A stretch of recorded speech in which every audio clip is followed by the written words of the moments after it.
All right. Good morning, everyone. Great to have you along for our Essentials webinar training. This is our June edition. Crazy to believe we are basically halfway through the year at this stage, but really looking forward to having you along for our webinar today and running you through a whole bunch of great sections within CAS 360. Now, to those of you who might not be familiar with myself, my name is Ra Williams and I am the account manager here in New Zealand. And I'm going to be running through a whole bunch of great aspects within the software that you may or may not be familiar with. Now, a little bit of webinar information and housekeeping items for today. So, it is going to be a really great session for both new users that have just started at a firm and are going to be taking on the software and maybe some of those key duties around their company administration or task or trust management side of things as such there. But it's also going to be really helpful if you're an existing user, maybe you're just wanting to find out where else you can be utilizing things within the software, or just get a bit more of a comprehensive understanding of all the basics and key features available there to you. Now, the great news is if you do have any questions along the way, you are more than welcome to use the chat box to send through those at any time during today's session. I do have a wonderful panelist with us this morning, which is Shami De Silva. She is one of our CAS 360 product managers, so you're in really good hands with her and will be able to assist you if you do have any questions along the way. Now, it's going to be roughly a 3 hour webinar. Might just fall a little bit short of that or just a little bit over that, but most of the time we usually just fall short of that 3 hour mark there. And if you're not able to attend the whole session, if you have an emergency meeting or something does take place that you have to step away for the remaining session, don't panic. It is actually a recorded webinar, so following the completion of it, we will email you out a copy of the recording, and you can always access this recording alongside our other content up on our YouTube channel as well. Now, at about roughly between 10:15 and maybe 10:30ish, depending on how we're going for time, there will also be about a 10-minute tea break, so nice little opportunity to stretch legs or make a cup of coffee or anything else you might want to do quickly. And lastly, we will also have the CAS 360 Essential Training Manual link available in the chat box shortly. I'll have my panelist Shami share this through, so keep an eye out. That one will probably be coming up shortly for you. And that's just basically a written version of a lot of the content that we're going to be covering there today. There might be a few variances, but it is essentially the core items of everything we're going to be running through. So for those that might want a written copy, you're more than welcome to download that and keep that one on hand. Now, in terms of our topics for today's session, well, I'll be running over the likes of how you can get started and what that process looks like for a new user. But we'll also cover some of the core aspects such as the homepage and the navigation tab, our handy dandy smart alerts that are available, key processes such as the annual return workflow, as well as the likes of how you can process office holder or director and shareholding changes within CAS 360. We do also have something really neat, such as the multiple company changes workflow that we'll also be looking at running through, which is really helpful if you're looking at processing an item for multiple companies, such as a director resignation or an address update that might affect multiple companies in that aspect. And we will also take a look at the documents and filing process within CAS 360. And some other bonus content's going to include the likes of the trust module, which is a great little add-on, as well as some of the reports that are available within the software, the settings you can adjust and update, and of course our AML compliance workflow and some of the identity verification tools you can use as part of that compliance workflow. So without further ado, let us go ahead and get into it. So firstly, if you haven't been invited to access CAS 360, those at the firm with either account owner or admin user rights will be able to first invite you into access the software, and then from there you will be able to access CAS 360 moving forward. Alternatively, you can always jump into bglcorp.co.nz and you will see that there is a login button and you can choose CAS 360. So once you've been invited to access the firm's license, you will be able to see, once you've logged in with your login details, the option to be able to select the firm you're looking at accessing. If you're maybe working across multiple firms, you'll see these all listed as here. From there, you'll be able to jump into CAS 360.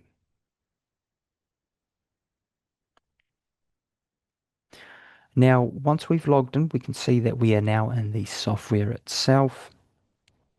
So one of the first things I'm going to be looking at running over is the sort of getting started process once you have got access to the software. And that's going to be around the getting started process that we can see just up the top there. So if we go ahead and click that, what you will be able to do is you can see that there is the option to import data. So you can access this by simply going ahead and picking the New Zealand jurisdiction. And then what it will advise is allow you to pop on over to the company's office website. From here, you'll basically just log in with your Realme agent details, which we'll be able to see the login for in just a moment. Simply popping in that username and password and choosing to log in. From there, you'll be able to authorize the connection between CAS 360 and Company's Office, which will allow us to be able to sync over all that great information, such as company addresses, company information, directors, shareholders, and current shareholder balances of your authorized companies.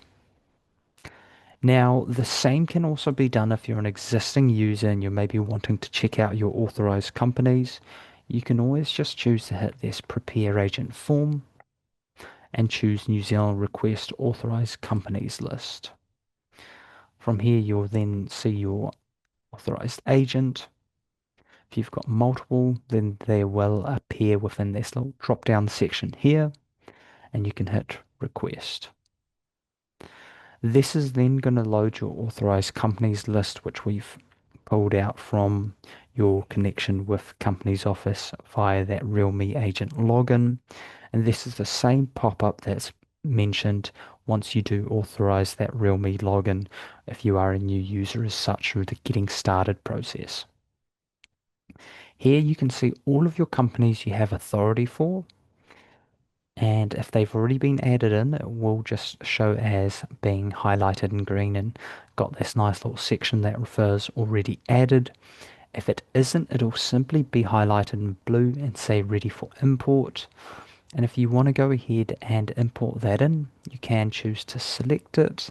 By default, they are automatically all selected, but you can always turn that off and simply just pick and choose the ones that were maybe yet to be brought in. Hit the Import Companies button, and we'll then be able to load that into your CAS 360 license moving forward.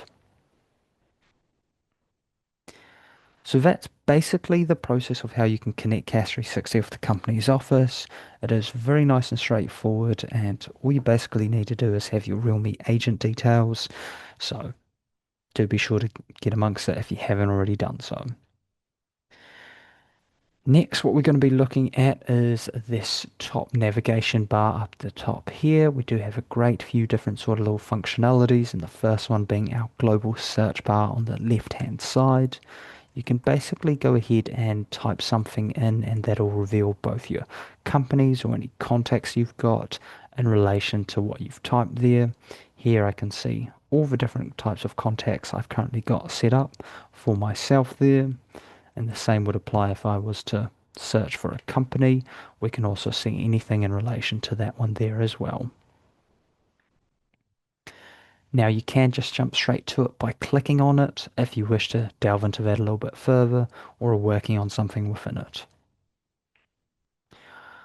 Now, if we move on over to the right hand side, we do have a couple of nice shiny golden buttons there. The first one being the community option.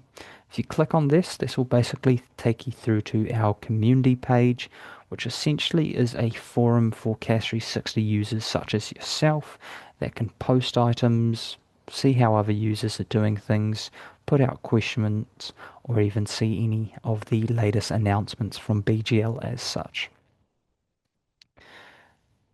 If we jump back into CAS 360, we'll then check out the next button, which is our feedback button. So feel free to basically send through any feedback, whether you've got any items you might like to see within CAS 360 in a future release, or if you've got lots of appreciation for a new feature we've just released as well, do feel free to let us know. We're always happy to hear how you're finding things, and especially with the likes of any new items we've put out. It's always great to get your feedback on how you found that as such. Once done with adding your feedback, though, do just be sure to hit that send button so it can make its way through to ourselves here at BGL. Just next to that, you do have your notification bell here. This is basically a center of all the activity and alerts that your integrations will trigger, as well as a few other items, but we'll come back to this one in just a moment because there's a whole lot of good stuff I'd like to run through with you within this section. Now, on the right of that, you do have the help section. So out of these ones first, I'm definitely going to point out that we do have our New Zealand help or knowledge base available. This is basically a center where you can find all our help guides on all the different processes within CAS 360. So if you have a particular process you're trying to do and you're not as familiar with it, or you're just wanting to find out if something can be done, you can always look within here. Feel free to go ahead and search for that, and then you'll be able to see it'll jump you to a particular article. Or if you need something a little bit more broad, you can always just search for that, and then you'll be able to see it'll list out all our different guides here, including the likes of maybe if you're doing a director appointment, it'll walk you through the key details of it, how you can access that, all the different information that's going to be referenced. And of course, you'll always see down the very bottom any of the forms that are prepared by CAS 360 as part of that process. Now, this is also the same area where you will be able to access the CAS 360 dictionary. We'll be checking this out a little bit later, but I just always like to point it out nice and early, as this is where you can reference any of our document template codes or email template codes, and you can see we've got a range of different options available for all the different documents and email templates you might want to customize within the software. If you're not familiar with this though, that's absolutely fine. We'll be checking it out a little bit later anyhow, but it's always just nice to bring a little bit of awareness to it in case you weren't already across it. Now, on top of that, within the help section, what you will also notice is you do also have the ability to access the new feature notes. So if you ever want to check out what's new or what's popped into CAS 360 lately, do feel free to use that to get caught up on everything that has been taking place. Now, you do also have access to the live chat at any time. So it's basically a great little place if you do have any particular questions. I've got some pre-recorded ones I've got here. I've asked it, hey, can I record dividends in CAS 360? Our little CAS AI will then draw upon the help articles and provide an answer with that help article that is available there too, and it'll confirm if it can be done. And you can see this works for a range of different questions as I've put forward to it as well. I've asked if we can also do company registrations, It's confirmed that you can, and it's provided our help guide for this. And I've also asked if we can maybe do share transfers, and it's once again confirmed that alongside the little help article there too. Now, if your question's a little bit more out of the box and or you're wanting a little bit of assistance in a process you're trying to do, it will always ask if this was helpful in what it's provided to you. And if it hasn't been, you can always let it know by hitting the no button. And then you'll have the option to talk to a human. And then you'll be able to be put in touch with our support team members who are available between the hours of 11 a.m. and 7 p.m. New Zealand time, which is 9 to 5, as they are based over in the Australian HQ office. So do just bear in mind that time gap, but it doesn't mean you can't request to speak to one of the team members earlier than that, because as soon as they're active, they will then be able to get in touch with you, and at least they'll know exactly what it is that you're after, and so they'll be able to jump onto it straight after. Now, on top of that, if you do have a item that just particularly needs assistance, or you would like the support team to check it out, you can also log a support call too. It's also a great option if maybe you didn't want to communicate via the chat box. Maybe you wanted to set up a phone call with the team. You'll be able to jump in here and simply type in what it is that you want assistance with. Simply search for that. Now we'll see if there's any help articles that are of relation to that. In this case, I've put in something that isn't a CAS 360 process or anything, but that's absolutely fine because what I'm trying to do is just get straight to this button here so I can log a support call. From here, you can choose your correspondence method. Maybe you want the team to give you a phone call. You can absolutely choose that option. They'll be able to get in touch with your designated phone number. If you want, you can also list the problem statement so the team's got a better idea of what it is exactly that you're maybe having an issue with. Maybe you're trying to do a company address update and you're not too sure. You're running into an issue that you want the team's assistance with. Go ahead and select the type that's most applicable. And then you can also add in a description so the team does know where it is that you might have got stuck or wanting a little bit of assistance on.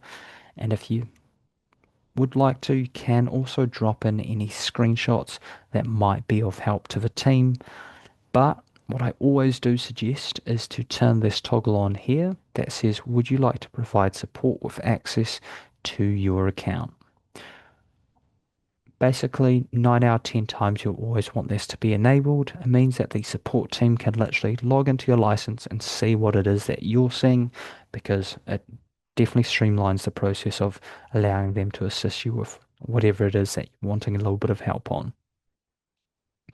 Once done, hit send, and that'll then log a support ticket, and the team will reach out as soon as they can to assist you with anything that it is you would like them to give you a bit of guidance on.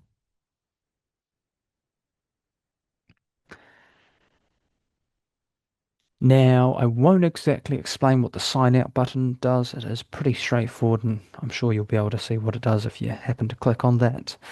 But it does basically do as it sounds like. Now, the app switcher icon, which is the little 9 dots next to your person icon or profile icon, does have a great couple of little options there. You can access the integrations and set up some of those within there.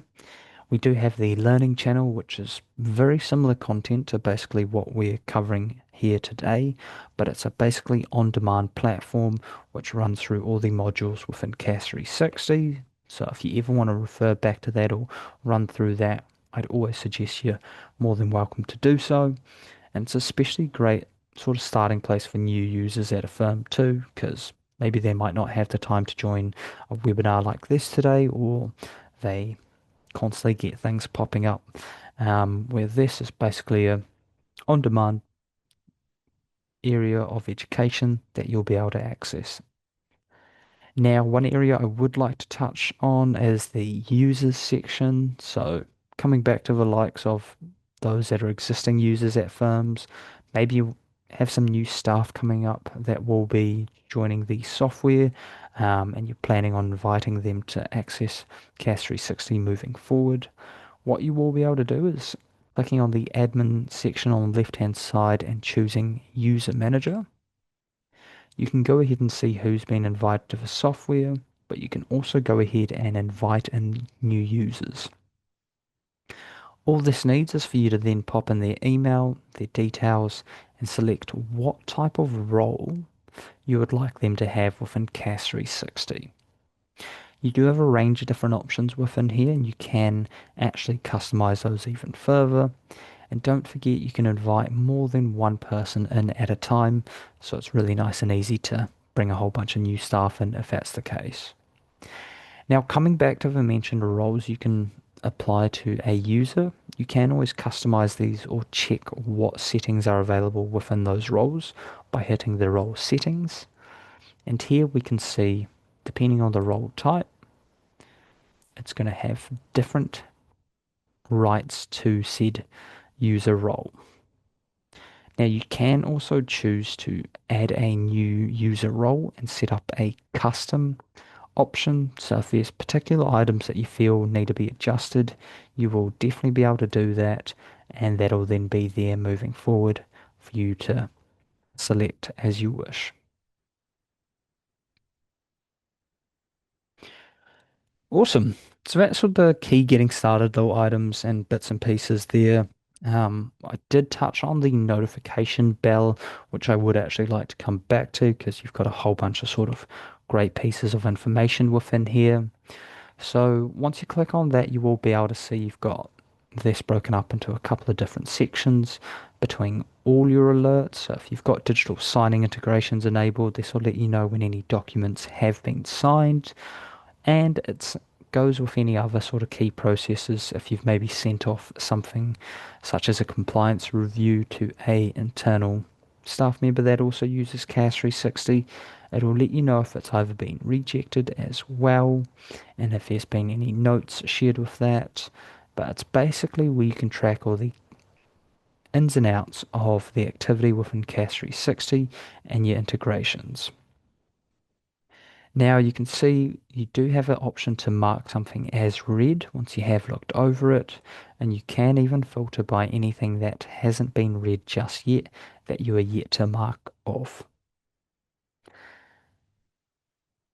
Now you can also see this in expanded view by hitting see all messages, and this will basically bring you down to the messages section, which can always be accessed on the left hand side there, and this will show you everything within your inbox, your outbox. And if you've got any scheduled emails, you'll also see those within your pending outbox, as well as any pending document reminders. We have also added in a ID verification tab for your BGL ID verifications that are taking place, and you'll be able to see any that have been completed, any that are still awaiting information from the client, or any that are still in the process of being verified.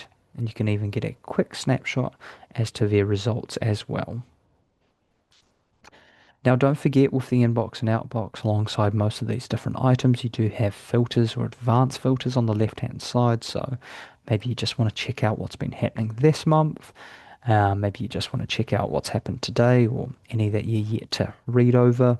You do have the ability to adjust what you're seeing there, and this varies depending on what sort of section you are in within the messages section. Now, coming back to that notification bell, what I would also like to point out is you do have the settings section. And this is really great if you actually want to go ahead and maybe set up email reminders from CAS 360. All you have to do is turn that toggle on, choose what you would like to receive email reminders about. Maybe you want to get notified about any failed emails or rejected lodgements, and maybe annual returns, if you will. You've got a range of different items you can select from there. Feel free to adjust that with the toggles. And you can also choose when you would like to receive that particular email from us as well. Maybe you want it daily, maybe you want it fortnightly or weekly. You can then also see just below that you've got the option to choose, if you're setting out for daily emails, what day you would like that email to come through at, and You can even go as far as to set what time you would like that to be sent, so you're really able to manage that within your inbox at a convenient time.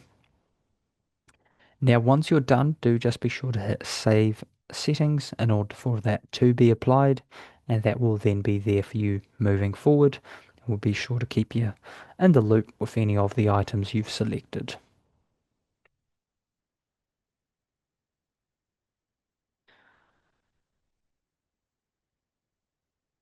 Now, speaking of alerts and filters you can use, we do also have our smart alerts as seen on our company screen here. We've basically got this broken down across three different types of alerts. Our first being the annual return alert to let you know of any annual returns that are due. The first, or the second, I should say, is a health alert, which lets you know of any mismatches between the data in company's office and the data in your CAS 360 database. Now, this is a daily check as well, which we can see here was performed earlier at 6:24.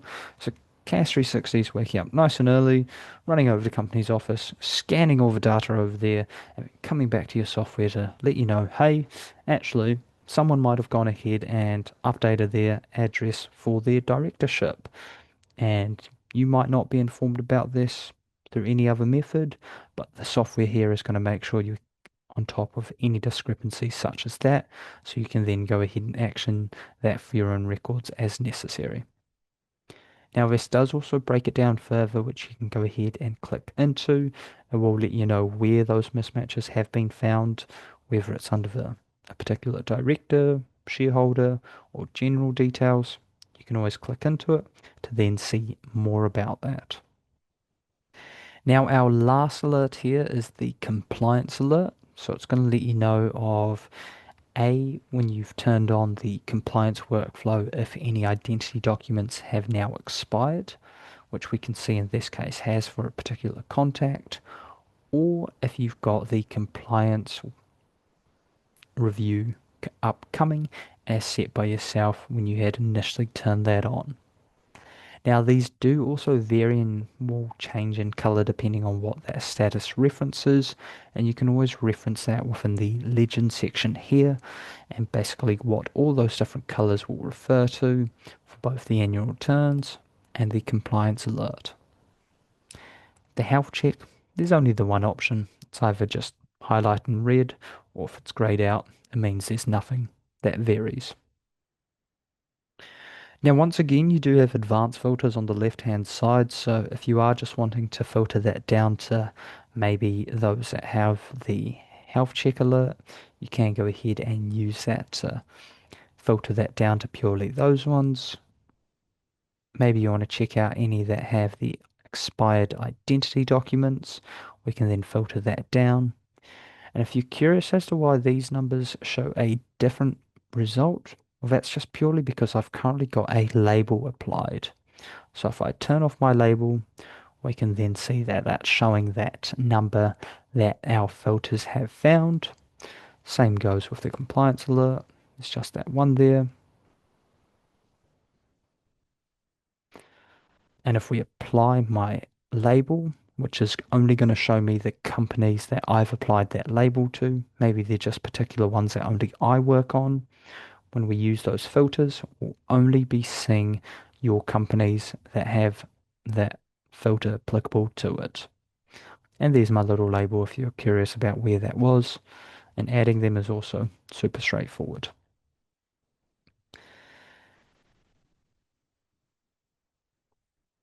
Now, that's a little bit more around your notifications and alerts that you can see here on our main screen. What we'll go ahead and do next is we'll go ahead and run through the annual return workflow that's available. So the return workflow can be accessed from the return screen on the left-hand side. But just before we get into this, what I would actually like to point out to you is if you head down to our report section, there is actually the annual return listing report available to you. And this is just a great little report if you're wanting a bit of a document to help you see what's taking place maybe for the next few months, or maybe you just want to see what's taking place next month, or even just a particular month, you can use these report filters to then go ahead and filter the companies down as to what is going to appear. Maybe we just want to see what's taking place across the next couple of months. You can also use that to be filtered by further other bits and pieces, such as the agent. If you've got multiple agents, you can see who's it's attached to. And then what you can also do is you can use the report settings to adjust what information shows in that report. Maybe you do want to see the partner, maybe you don't want to see the partner, maybe you do want to see labels, maybe you don't. Once you're done, you can then go ahead and export that out. I'm just going to choose PDF. And here I get a nice little report and snapshot of that information for the returns that I have going across June and July. Will obviously also let us know the status of it, whether I've started preparing it, maybe I've sent it out, maybe it's yet to be filed, whatever that looks like, that'll be reflected here as well.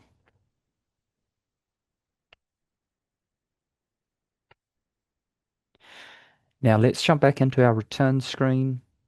And first and foremost, just like the other options, you've always got the filters on the left-hand side. And maybe you just want to work on those that have passed. Maybe you're just looking at working on a particular date range because you do have the option to set that date range. Maybe you want to see what's taking place further in the future. Maybe you just want to take a look at what's happening this month. Whatever it is, you can use those filters. And just bear in mind if you've got your label turned on because it'll only show you your labeled companies for it. Now, going through the first sort of step here, what we will notice is we can see all the key information for the company there, and we do actually have something called the comparison report. This is very similar to the health check alert. It's basically the same process, but for the annual return. And here it's going to let us know of any discrepancies that have been found between the data you've got and that up in company's office. Now you can head directly into it, or you can actually click on where it says failed, and this will load up a snapshot of that information. It's going to highlight to you anywhere a discrepancy has been found, and you can even go ahead and check that out for the likes of your directors or shareholders. Here we can see, oh, I've actually got a couple of directors that haven't been found in company's office, but you might have that additional knowledge that lets you go, oh, that's right. This is the director appointment I started preparing earlier this week. I'm actually yet to go ahead and file that through, just waiting for the site documents. That's nothing I need to worry about at this stage. Or maybe it is something that you want to get done before you file that annual return so that it's also listed on that annual return document, and it will give you that insight to go ahead and chase the director appointment up with these two individuals. Can always refer in here to see actually what the current information is, but nothing's going to throw up a health alert as we can see here if it all matches. Same goes, we've got a couple of little mismatches found in the shareholders screen. Now, what you will notice is if you click into it, you will see it'll let you know if no email has been found on the company's office side, but that's not actually what's caused the health alert in this circumstance. It's actually these items here. So it's the mismatches in shares that we can see here. And we can also see that looks like a share transfer has taken place from Martha over to myself, which is the case that I've actually pre-prepared earlier. Because we can see in company's office, she's got 10 shares, but she's only got 5 here, and I've got an additional 5. So we know that, hey, this is actually a share transfer I'm currently in the process of working on, just once again waiting on those forms. Once I get that back and lodge that, this information will then be adjusted to reflect the new shareholder and Martha's updated share amounts. And once again, referencing that only 4 mismatches have been found, so we can skip the likes of the email section, and we can see that there's the share issued, which is 1, the address 2, the name 3, and the share amount here as 4. So the emails will not actually trigger a health alert, but you'll be able to view that once you go into it if something has been found. So that's more on the comparison report there. Basically gives you an idea on how you to go about and action things if there is something that does need actioning, and just what might sort of vary in terms of the data you have versus what's up in company's office. But it's not always something to worry about because maybe it's something you're in the middle of processing, and it'll automatically sort of be corrected once you've gone ahead and filed that as such. Now, we do obviously suggest you only process annual returns that have passed the comparison report, as that is our best practice rule for it. But as you've seen, if there's other items taking place, it will basically give you an idea as to what you might need to action. Now let's actually go ahead and prepare an annual return and sort of see what some of the options are like for that. So let's say I want to go ahead and prepare the annual return for RMW Limited. You can simply click on the prepare documents on the right hand side if you want to prepare that individually. Here we are now in our document production screen where we have generated a range of different documents. So we've got a cover letter, and remember you can preview that simply by clicking on that document, and that will then show you said document as exactly how it would appear to the client. So we've got the solvency resolution, we've got the annual return document, which lists out all the company information that you've got within CAS 360, everything from a holding company, if there is one, to the company addresses, current directorships, current shareholders, and shareholding amounts, and all their key details as such too. Now, what you will notice is down the bottom we do have a signing line for one of the directors.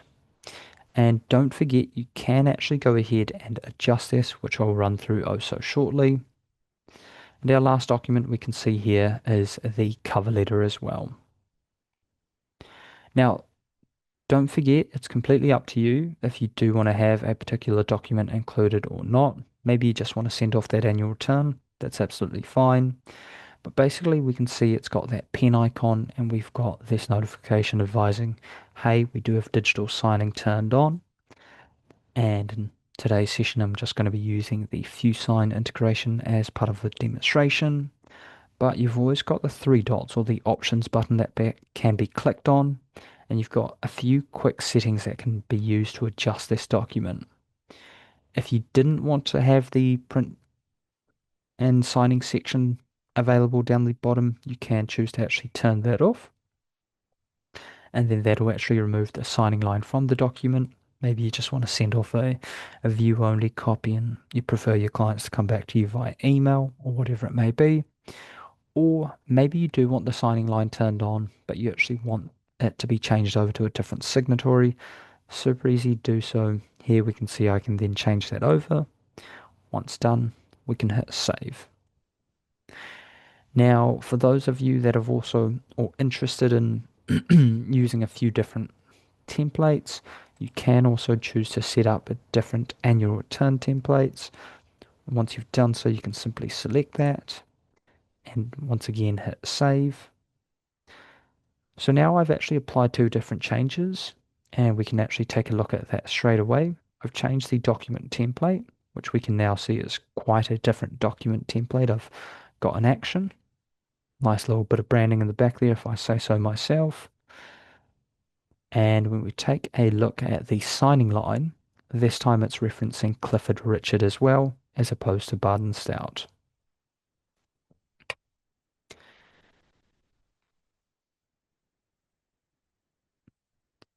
Now, that's basically everything there set. Once we are basically ready to have that sent off for signing, we can then go ahead and hit send all. This is then going to show us a preview of the email that the client will receive, and it also gives us the opportunity to make any final adjustments if there's an additional item you wanted to mention. You'll be able to see who is receiving that email. And of course, we can actually see there's a few text codes involved in this email template as well. So don't worry, that's not actually going to reference client first name in the email. that will actually say the client's name. So this will, in this case, reference Clifford. So it'll say Dear Clifford, but we'll actually go ahead and send this through and I'll be able to show you exactly what that actually looks like. Now, as we can see, I've already got a email template in use that has a nice little bit of branding going on. But once again, just like the document templates, if you actually want to go ahead and customize this or change it over to a different one, you can simply change that over by using the email options. And you can actually change that over. And here I can see I've got a few different ones set up. Maybe it's getting a little bit too close to the end of the month, and I can change that over to the urgent email template I've got. We can hit save. And this time when we hit send all, what we'll notice is we've got a slightly different email template in use. I've got some items listed in bold, and we can see the subject line is also slightly different. And don't forget your text codes can also be used for the email subject line too. So this has actually got a couple of text codes in there that I set up within the email template to reference the year of the annual return and the company name. And with this email template, we can also see the one that's going to be used in the actual email itself alongside that content. Now, if we want to make some quick adjustments, as mentioned, maybe we say, hey, actually, I don't want this to be in bold. We can always adjust that as needed. Maybe, in fact, we don't actually want that to be underlined, and maybe we don't actually want this section to be included. Maybe just for this one client, because if you want that to be adjusted constantly, it's just worth editing the email template itself. And we can see here, this is now exactly as I would like it. Once done, you can then choose to hit send, and this will then make its way to said client.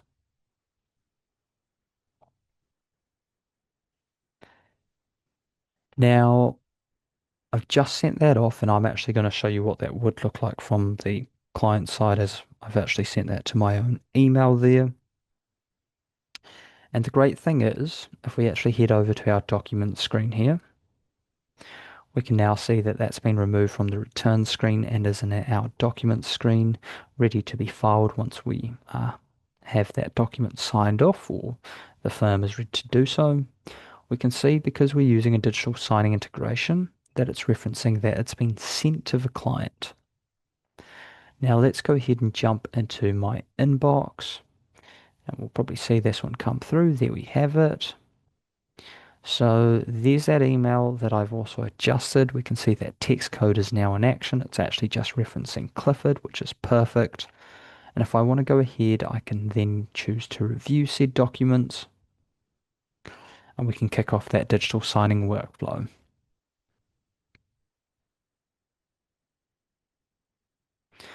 We can go ahead and hit start signing, and we'll be able to see that document exactly as I had adjusted it and prepared it. Once done, they can either click here or hit start to start signing off said document.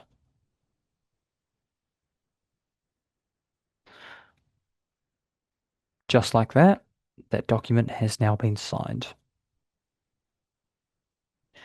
Now, coming back to CAS 360, what we will actually notice is we'll actually have a change to that status symbol within the next minute or so. But before that one does take place, what I would also like to reference is not only can you prepare annual returns individually, you do also have the option to prepare these in bulk. Now, if you want to do this, all you will need to do is simply use the tick box on the left-hand side. Let's say I want to prepare the documents for these two. We can then see that there are two buttons highlighted up the top. The first being prepare documents. If we do want to prepare, let's say, further annual returns to be sent out, we can then go ahead and choose which documents are going to be included. Maybe I want both of these clients to receive the Solvency Resolution 2, or maybe I want them to have the cover letter, whatever it may look like. You can also expand on the template section to choose which template each client might receive. Maybe you want them to receive a different one, whatever it may be. Or if you want them to all just receive the same type, you can always choose to update that in bulk using that little top option there too. Same goes with the email. You can choose to adjust that to be different for both of them, or if you want both of them to receive the same one, that's absolutely doable. Now, once you're happy with everything, you'll then be able to hit deliver by email, and we'll then be able to see who that's going to be making its way out to for both of those companies. Hit proceed once you're ready to do so. Now, that's not our only option when it comes to bulk processing as well. What you can also look at doing is if you don't actually wish to send a annual return out and you just want to go straight to filing, you can also choose to hit lodge annual returns. Now, we will provide a pop-up if something has taken place that obviously fails the comparison report. And in this case, we do have that warning there, but you can choose to proceed if that is what you wish to do. Now you will then be able to go ahead and select the authorized agent who's going to be filing that for both of those companies. And once done, you can hit proceed and that'll skip the document production stage and just go straight to lodgement for those companies. So that's basically the annual return workflow in a bit of a nutshell. Really nice and straightforward. And if we jump in back to our document screen there, what we will notice is the status has been updated. This now references a few signs signed by client. And if you are wanting to go ahead and lodge that, you can now go ahead and do so by hitting that lodge button. Now, just a quick note, don't forget that the annual return document isn't something that's going to be lodged with the company's office. This is just something for your own record keeping and internal processes there, so that maybe as part of your processes, you've got that go ahead to lodge it, or it's just part of your processes that you include as part of your annual return filing package that you provide said documents to them at the time of filing month. But that's the same reason why we can go straight to lodgement, as we are able to send that information through without actually including the document. But we are basically just confirming with company's office that that information that is currently listed on that document or in that company is basically correct. And hence why in your annual return document you see all the key pieces of information, is because that's all the information that we're looking to tick with company's office and make sure that this has been filed as such. Now that's the annual return process, and if you're not as familiar with it, I hope this process has definitely helped, and especially in terms of the bulk lodgement options that are available. What we'll go ahead and check out next is how you can go about processing director changes. So to do so, what you would want to do is perhaps first come to a company. I'll show you how you can do this individually within a company. And then a little bit later after the tea break, I'll show you how you can do this across multiple companies all at the same time. So let's say I've got this company here, CAS 360 004, and I want to go ahead and make some director changes. We can click on into it. And if we jump into our officers or directors screen, we'll be able to see our current directors. Now there is this little live check that does take place and it does show as being passed because we do have a live check within the companies available. So it's always checking to make sure that all that information is aligned and correct. You'll see this across a few different screens, including the shareholders, general details, and even the addresses screen. And if anything is unaligned, it will just let you know what isn't quite in line with that up on company's office. Now, let's go ahead and run through a process of a director appointment. Super straightforward. All we'll need to do is go ahead and hit add officer or add director. We can then go ahead and select our contact that we're wanting to add in as a director. You can simply search for them, and if they're already within your CAS 360 database, they will appear. If not, it's a brand new person you haven't worked with before. You can always hit add new to then go ahead and set up a new contact. And once you hit save, they'll then be in your database moving forward. So you only need to set it up to once if you're going to be working with them quite regularly moving forward. In this case though, I've got a contact I'll be looking at working with. We'll see their key address and birth details there. Let's say we want to set them up as a director, and we can choose our appointed date, but it will automatically default to today's date as well. If there's any custom notes you would like to add in, you're always welcome to drop them in here and hit save. Now we can see once we've done that, it's added it to our director's screen and it's turned on the print toggle, and we are now able to prepare forms for this. And CAS 360 is going to go ahead and generate all these different supporting documents as well as the required form for this process, which is the consent and certificate of director, or the Form 9 if you will. And once again, if you want to check any of these out, you can simply just click on them to be able to preview what they look like. I won't click into every single one, but just show you a few of the key documents, such as the Directors Register, which now has updated with my new director appointment. If we take a look at the Directors Meeting Minutes, references the change that's taking place, our company change summary, which lists the new director appointment that's taking place and the current company directors. And of course, that mandatory Form 9, which does need to be uploaded in order to be lodged within CAS 360, as per the same workflow up on Company's Office for any new director appointments. Now, the great news is you're not going to have to pre-fill, or you're not going to have to fill out these forms multiple times. This is already going to be filled out for you. So all you have to do is basically just have that contact set up, and we'll automatically input that information into the required forms. So that way, all you have to do is choose which documents you want to have included and then send them off for signing as such. Now, it's the exact same process. You can always choose to maybe toggle on or toggle off particular documents you do or do not want to have included. Maybe we don't want to have the company change summary. Maybe we don't want the director's minutes and we just want to send off the Form 9 and the register. Or maybe we just want to send off the Form 9 itself.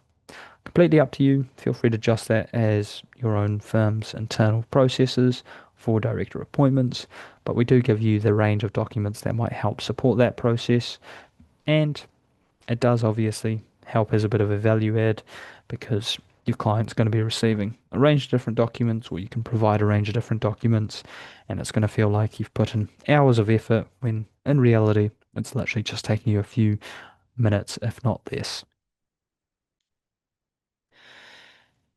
Now, if the person's actually in the office with you at the time and you might not actually want to send that off to them, you do always have the option to hit the download button, and that'll then download the documents to your computer so that you can maybe print those off and pass that over to the client in person as such.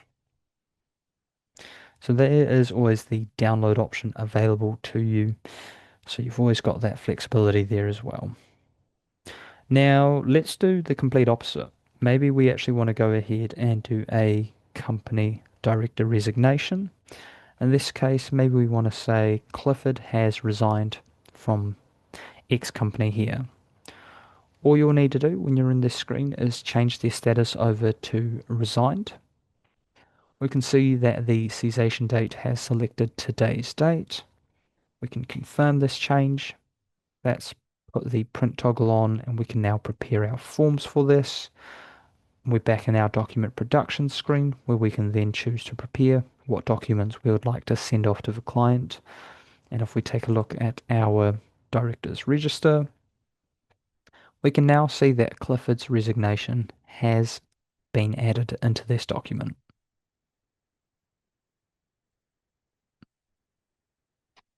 take a look at the director's minute. It's once again just going to reference the change that's taken place that we can then send off to the remaining director or the rest of the directors to be signed off on if you wish.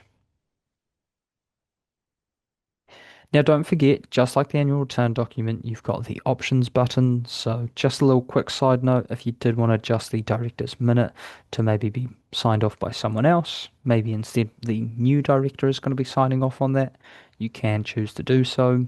But maybe you want both of the directors remaining to sign off on that. You can always change that document type over to a resolution. And then that will actually allow you to have a signing line for all directors, which if we quickly take a look at, we can now see has a signing line for both of the directors as such. So a nice little couple of custom options that you can choose to tweak your documents as needed. They do vary obviously depending on the document type.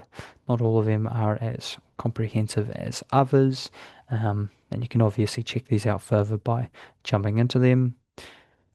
But basically with your minutes or resolution documents, you'll be able to change those over as you need as such. Lovely. So that's basically a little bit more around the sort of director changes and the workflow surrounding it. Um, but let's say we actually want to go ahead and maybe, let- let's say we've sent this off and Clifford's actually come back to us to say, hey, I'm not actually going to be resigning until next week. Can you re-prepare those documents, please?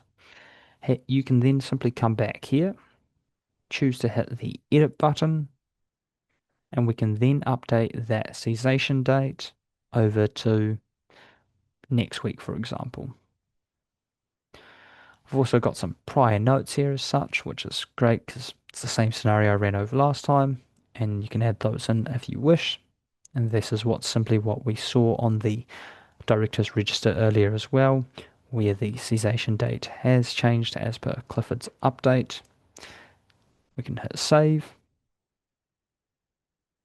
This will then allow us to re-prepare those documents, and we'll take a look at the director's register. We can see that that is now reflecting with the new cessation date, and all of our documents will also reflect that new date as well.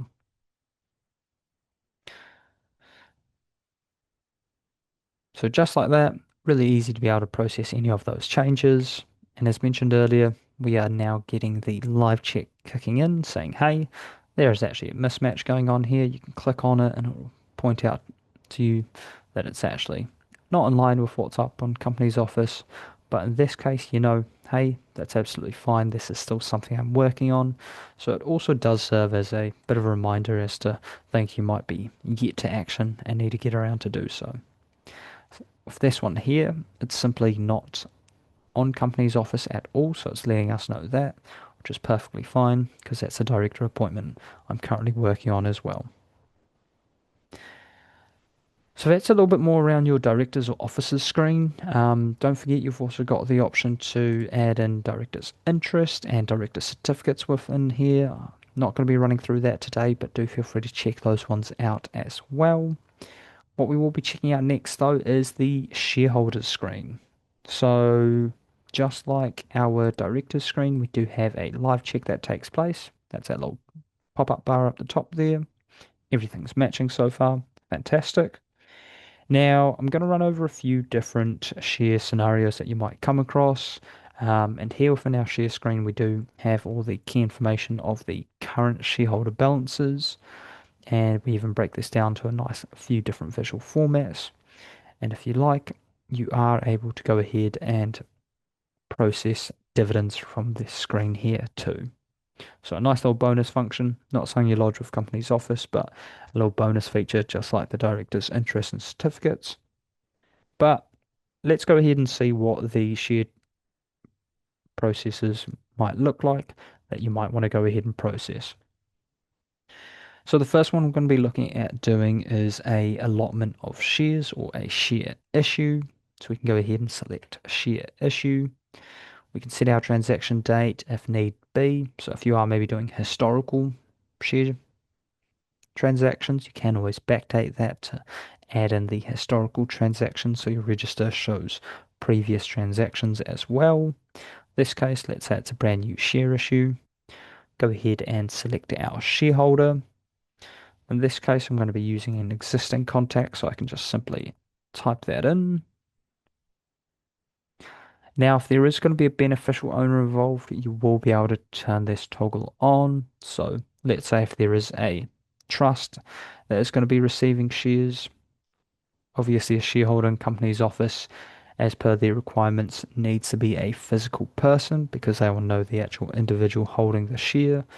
You would then actually go ahead and choose to select the trustee and then list the trust as the beneficial owner so that within your own registers it's referencing that trust as being the beneficial owner, but up on company's office it's reflecting the trustee or the actual individual that needs to hold the shares, as a trust cannot physically hold shares.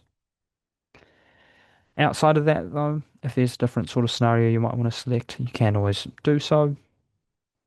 Otherwise, to leave that toggle if there's no beneficial owner going to be involved, for example. And here we can then select our shares. You will actually see you've got different share types available if you type in the word share. We can see we've got a few different amounts. If you like, you can actually also set up a brand new share class and type.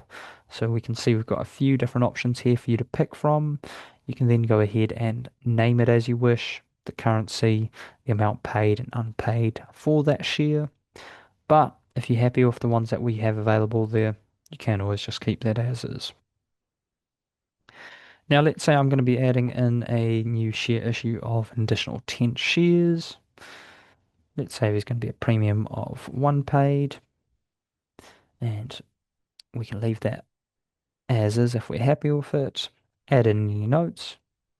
Now, the certificate details is just something within CAS 360 that will automatically update based on the transaction. So this is the first transaction I've added in, so this will be certificate number one.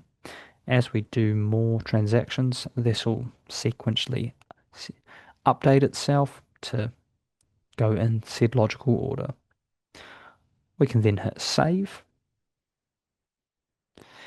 And from here, we can see that that transaction's now been added in. Our little pie graph over here has also been updated to include the new share amount. And it now shows that individual as being one of the major shareholders as well. Now that we can see that the print toggle is turned on, we can go ahead and prepare forms for this. Just like all our other transactions, you can see we've always got that same workflow that carries on. And we've got a range of different documents that we will go ahead and prepare for this, including the likes of the shareholders minute, shareholders consent, share certificate, and we can quickly preview just what a few of those look like.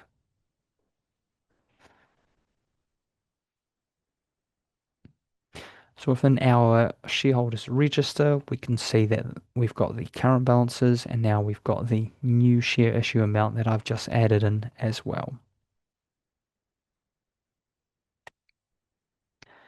If we take a look at some of the other documents, we've just got a few different documents that we do automatically generate for you based on the transaction, including share certificates as well.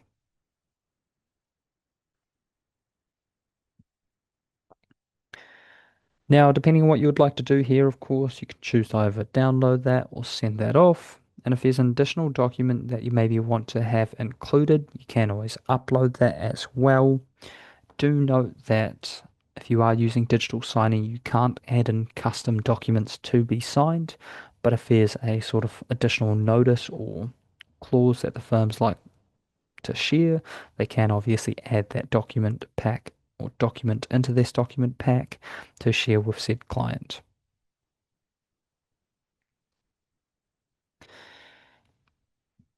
Now, what we can actually also do is bundle transactions together as well if we'd like. So let's say I was actually also wanting to do a share transfer. So we can then go ahead and hit add transaction and choose a share transfer. Select our shareholder. Maybe it's going to be a share transfer from Alexia over to my contact once again. And we can see he's automatically listed within the shareholders now as the transfer to option.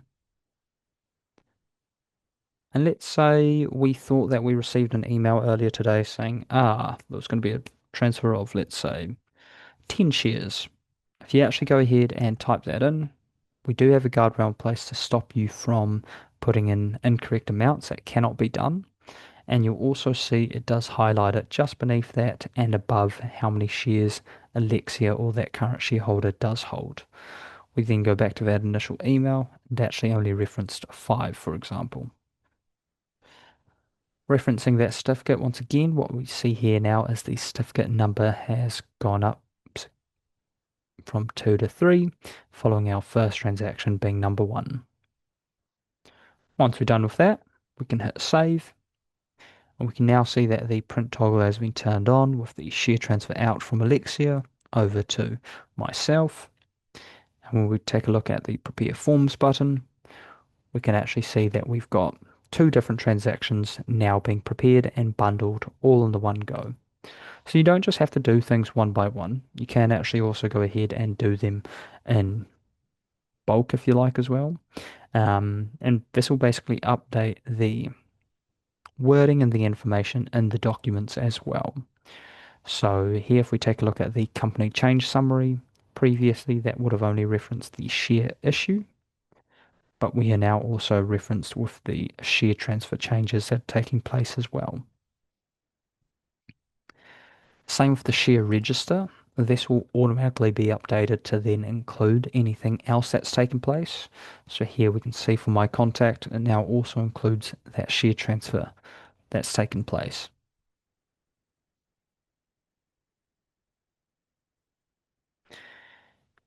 Now, if you are going to be looking at sending this off and maybe you're wanting to get this done in a bit of a timely manner, what you will notice is when you go ahead and choose to use that send all option, let me just quickly adjust some of this because I just, let's say, for example, want to send off a particular set of documents for it.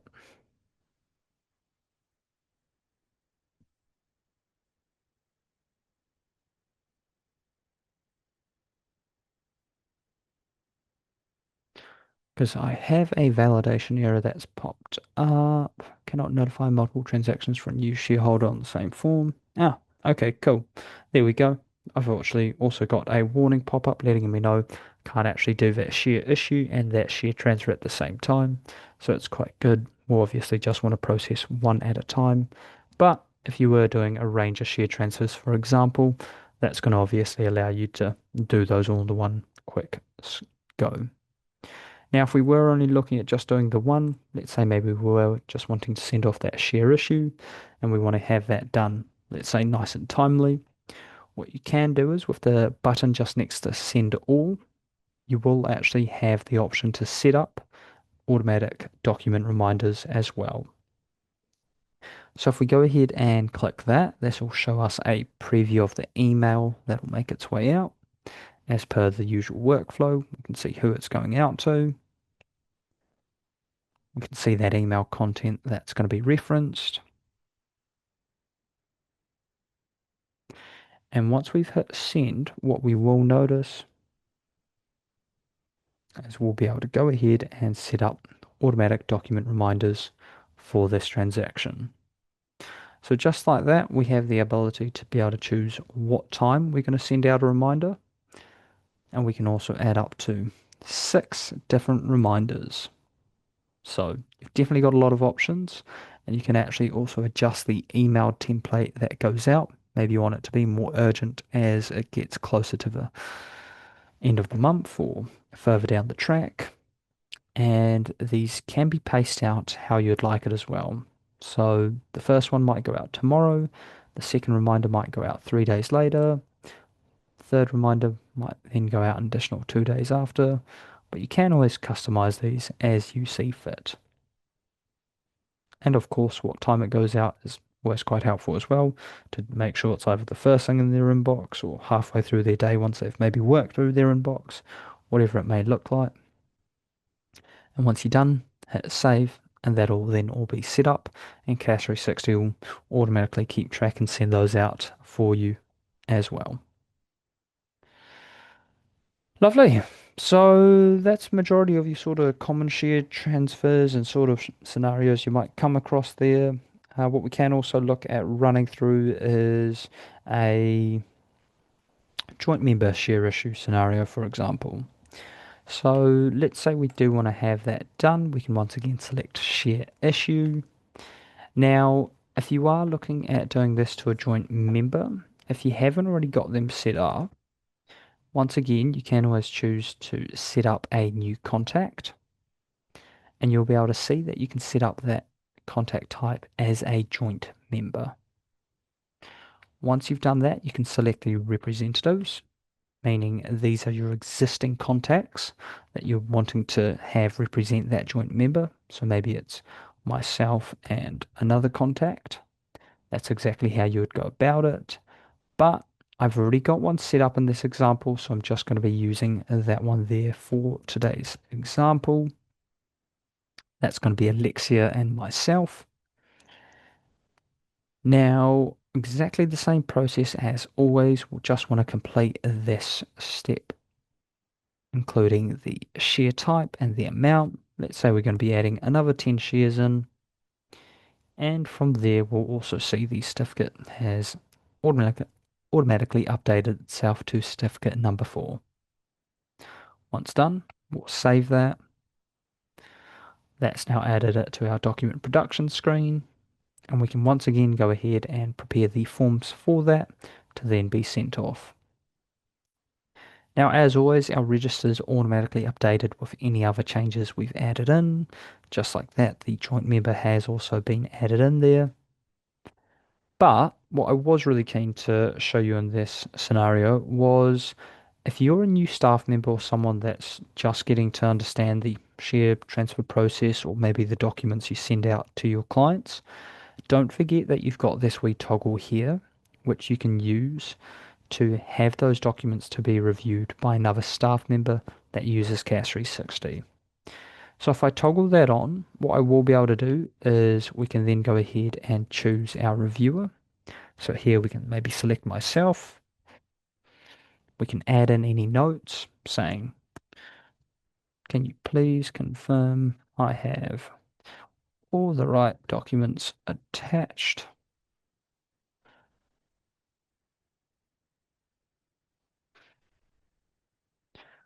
Hit OK. That'll now include that little note that'll be sent off to said individual. And once everything's all good to go, you can then hit send all. Now, this won't make its way out to the client unless the reviewer approves it. If they reject it, it'll just come back and be notified to the user who's prepared this, and nothing will be sent to the client. But if it is approved, then it'll just make its way out that has been set up here. So it'll then make its way out to Barden and my other test contact, for example, using this email. So here, once we've hit send, this is then actually going to alert said individual, which in this case I've just set up to be myself, so I can show you what that looks like. You'll be notified both in your notification section to let you know if there's been any issues. So, hey, one of the directors has actually run into a bit of an issue with that email, which is good to be across. But our reviewer itself will also be able to pick up on that. And here in the documents section, underneath documents review or documents to be reviewed, you'll be able to see that there is that one that's been prepared by that user and is now awaiting review. We can now see the documents that have been prepared that wish to be sent off for said transaction. And from here, the reviewer can choose either reject it or approve it. If they reject it, maybe they notice that one of the director's emails needs to be updated.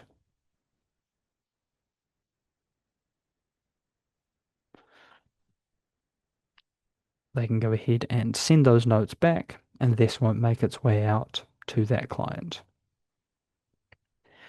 Now, what would also actually initially happen is you will actually also receive an email. So Once again, if I'm acting as the reviewer, here we can see I've got a email notification too. So not only is it going to notify them within CAS 360 if they're already working in the software, they will be notified if they are in their inbox too.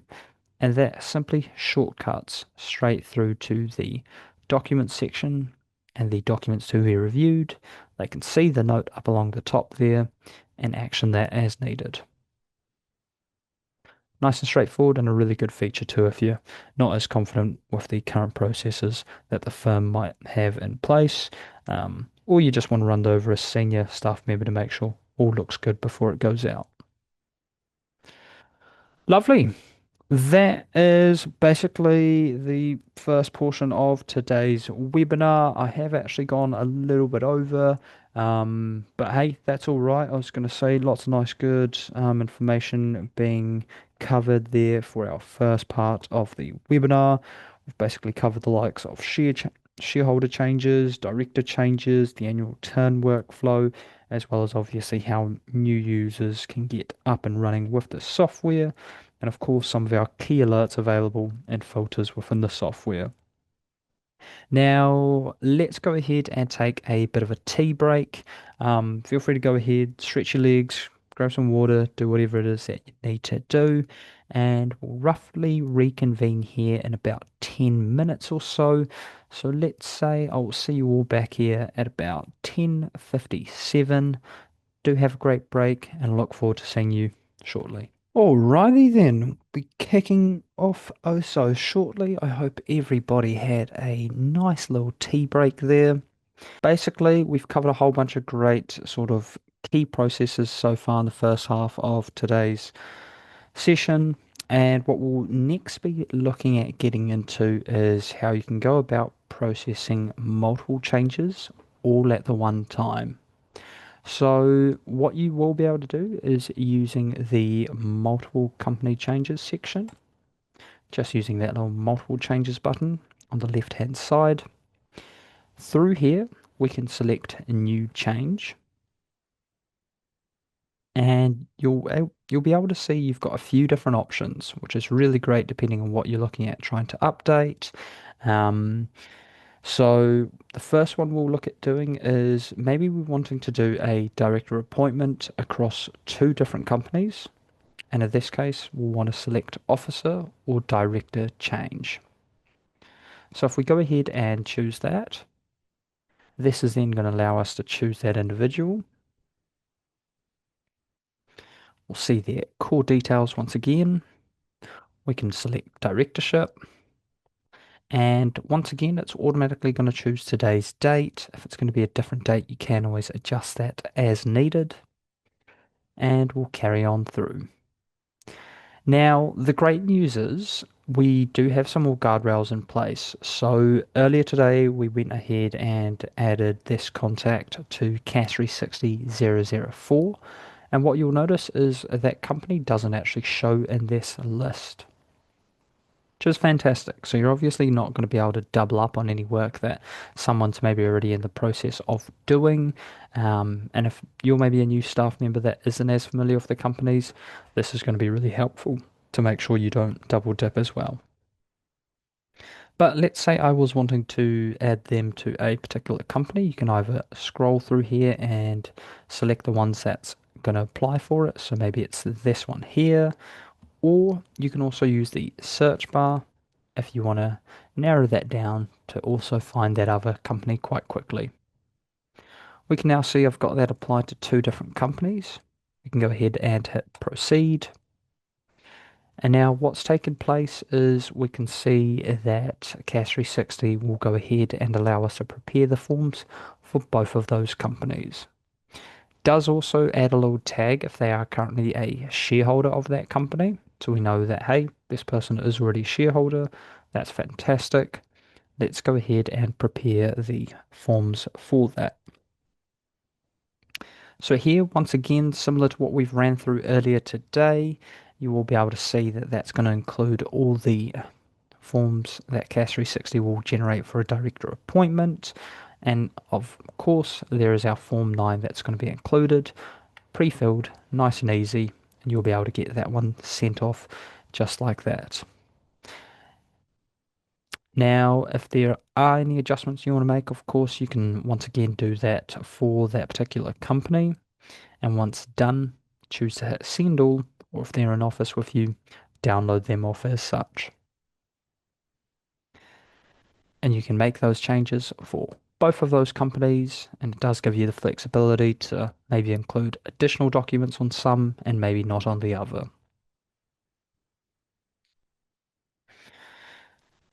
And just like that, that's exactly how you'll be able to send off multiple documents for multiple companies. Now, let's say we actually want to do a few different changes, perhaps. Maybe we also want to bundle in some other options into this. So what we can do is we can go ahead and add another change. And maybe this time around, we also want to update a particular address for a contact. So in that case, what we'll be able to do is select contact address. And maybe I've got a different person in mind, but maybe it's for one of those mentioned companies. We can choose Alexia there, and it's going to show us, hey, she's currently attached with this address. Simply put in our new address. Maybe she's moving from Christchurch up to, let's say, Auckland, for example. Once again, you'll be able to change that date if necessary. But we do have a couple of great toggles just below that. First one being, would you like to apply that change where company's address for service is also the same? This case, no other companies with that same business address has been found, but we have actually found 12 other contacts that have that same address. In this case, maybe we do want to update them all at the same time. Really cool or common scenario being the likes of a husband and wife. The husband's reached out to advise you that they've bought a new house and they're going to be looking at moving into it. Please update their records for it. Now, maybe obviously if they're both going to be shifting into that new address and you have them both in your database, maybe the wife is also a shareholder of the company or also a director, that'll automatically have them listed as one of these mentioned contacts, and you can choose to toggle that on to also make that a change for that person as well. Once done, we can then go ahead and hit proceed. Now here I've got a bit of a pop-up to let me know that I've got some contacts that won't be needing to be updated or anything filed through. Here we can see I've got a few trusts and all that. So obviously it's nothing that's listed up on Company's Office. It's something I manage within CAS 360, or they're just simply other contacts or historical contacts that are no longer in action. In that case, that's absolutely fine. We can now see that Alexia's been added, or address change has been added, and she is going to be updated across both RMW Limited, CAS 360 0004, and Superstars Pro. And we can also see that shareholder tag that's applicable. So in RMW Limited, she's also a shareholder. Same with the likes of the second company, the third company, as well as also being the secretary there too. So that's what I mean by you can actually bundle these sort of changes together if you've been advised of a whole bunch of changes for a particular company. And this time round, when we go ahead and hit prepare forms for, let's say, this company here, just let that process. We can now see we've got a range of different documents, and we can see that both of those changes have been bundled together. So to quickly reference this, if you take a look at the company change summary, we can see we've got that director appointment taking place. And if we scroll a little further down, we can also see the contact detail change that's taking place too. It's a really nice, easy way if you're already going to be sending documents off to your client and you obviously want them to be updated across all different changes taking place. That'll be a super straightforward way to bundle these all together, for example. Now, the same also goes with our registers as well. So now that we've made a change to one of the shareholders, if we take a look at the shareholders register, we can also now see that Alexia has her address updated to the new address that we've just added in.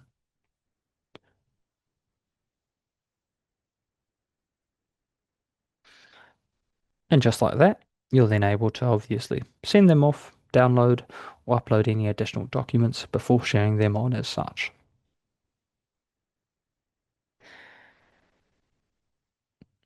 Now, what I would also like to point out as our sort of final multiple change scenario is our company address changes that can take place. So let's say we're wanting to update the address for service for a company.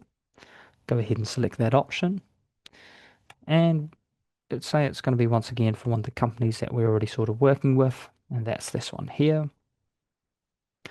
Let's say we're going to be moving this over to, once again, just picking up that Auckland address. Now, what you will notice is for the likes of address for service, and I believe it's registered office address updates, they've always got to be at least 5 working days in the future. So here it's automatically put it to the 26th to be 5 working days in the future, which we can see. However, my top tip to you is if your clients sometimes delay getting documents back to you in a timely fashion, you are always able to push this out even further. So let's say if your client typically takes 2 days to get a document back to you, and if it's just about to be the weekend as well, maybe there could be a bit of a delay. You can always push this out to be at least a few more days in the future. Let's say it's actually going to be instead of the 26th, it'll be the 3rd. This way, you've got at least more than 5 days in the future. And if those documents don't come back to you before that timeline, you'll be able to get that processed as such. Because the company's office team doesn't look at the date that you sent off the documents, they look at the date that you lodged the documents. So at least by giving yourself a bit of a buffer, that'll ensure that you're able to meet that 5 day minimum and ensure that it gets accepted. Now, once again, you've got those same little smart toggles. So if you would like to have it applied to change the other company addresses for that company, you can also update maybe their communication address. And we can also see if there's any other companies that have that same address for service. In this case, there's one that's been found. Maybe we do also want to update that. Maybe we don't. It's completely up to you. And if there's any other contacts that we saw earlier that have that same address, they'll also be picked up too.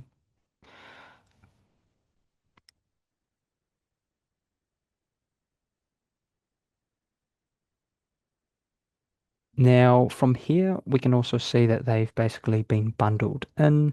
So CAS 360 Limited is also now showing our address or communication change and the address or service change, as well as Alexia's address update too.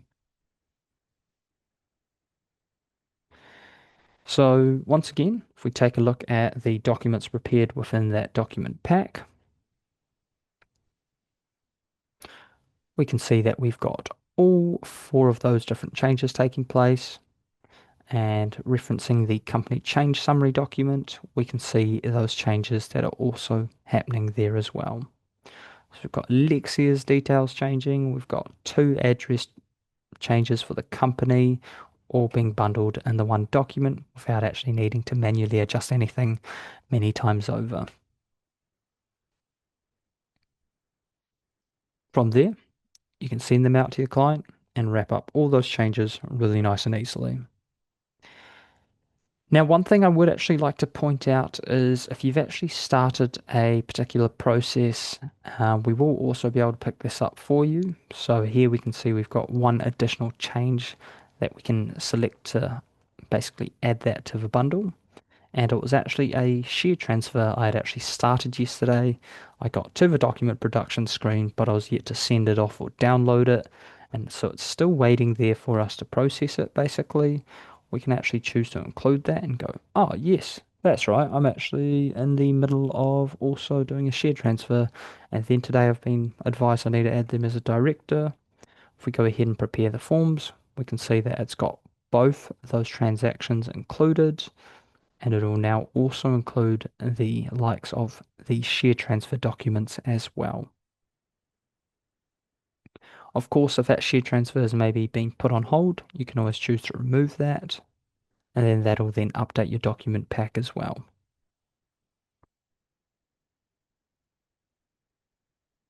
So that's our multiple changes screen. I do hope you make the most of it. It is really great at obviously streamlining any large changes, or even if you just want to process address changes or director changes within this screen, that's a great place to do so as well. Because what you would have seen for the director appointment, where it only shows companies that they're not already a director of, it's the exact same process if you're doing a director resignation. It won't show you the companies that they aren't attached to. So if someone's obviously passed away, it'll be a really nice, easy way to simply just select all the companies they're attached to and then remove them from all of them because unfortunately, there's no reason for them to be attached to any one of those companies any further.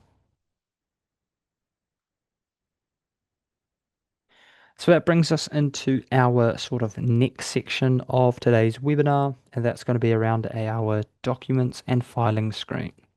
So if we jump into our global documents screen, and it's just automatically defaulting to the documents review section because I've got that review document that I sent to myself earlier.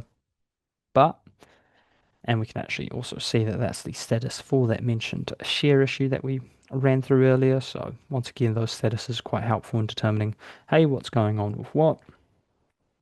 But this is where you'll be able to file majority of your documents within CAS 360 from. You do also have an internal document screen within each company.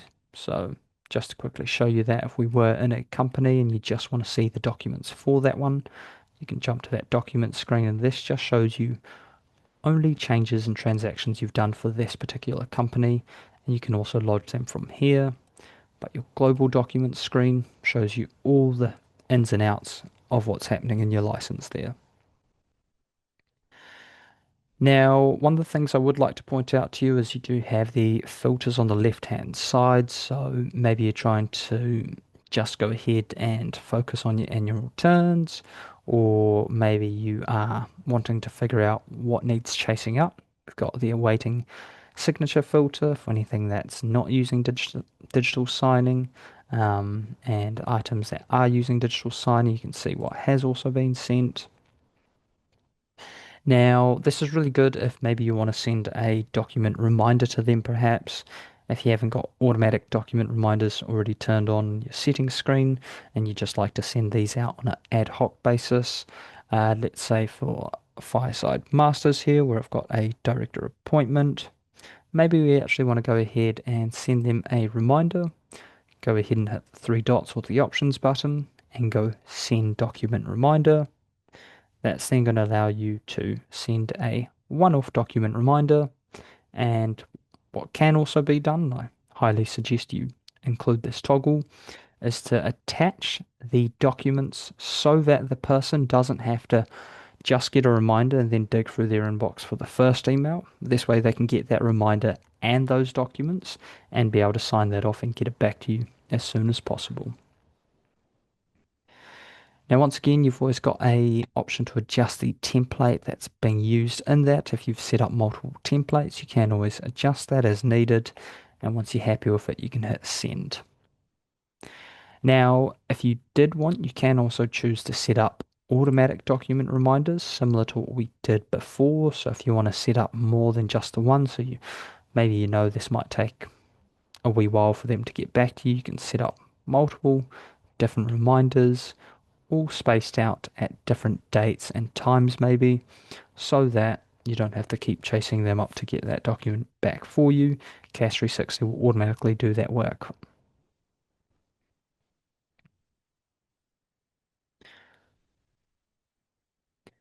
Now, what can also be done is maybe you might need to go ahead and manually update a document status. So I've got here for Fireside Masters, we've done a company address update. We can see that that's been sent off to the client for digital signing, but maybe the client's actually just phoned through and advised, hey, that building that they were going to be moving into is no longer available. It's not up to the standard they want it to be, so they're going to be staying in the original building for the meantime. In that case, what you can go ahead and do is, because it has actually been digitally sent, you would be able to void it to stop that digital signing part. And you can also go ahead and jump into the status itself and then change that over to document voided if you didn't want to do that through the three buttons or the options button, or you can even go ahead and change that to some other status. As you can see here, we've got a few different options, all allowing you to adjust that as needed. And in this case, maybe I will just mark that as voided in the meantime.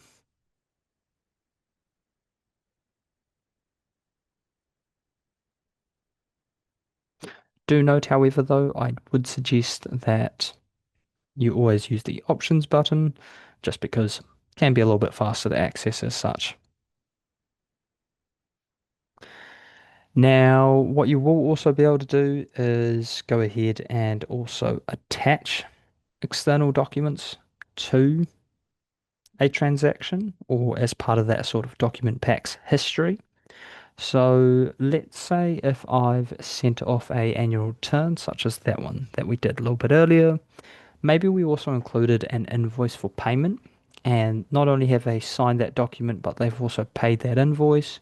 What you can do is use the options buttons, hit attachments, and you can then actually drag and drop or browse for that invoice to attach it within here so you can always reflect back and make sure that you've got all those documents in the one place without sort of having to check emails or check with your colleagues if it's all already come back to you previously. You can just drop that in the one space, including, let's say, a paid invoice notice.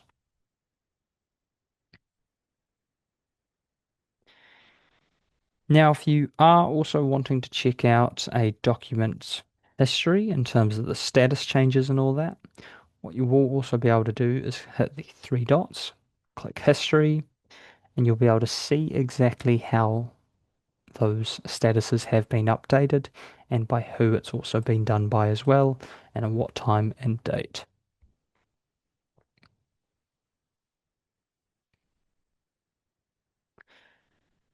Now, the last little piece I'm going to be looking at touching on in the document screen here is around filing and sort of the process for director appointment in specific.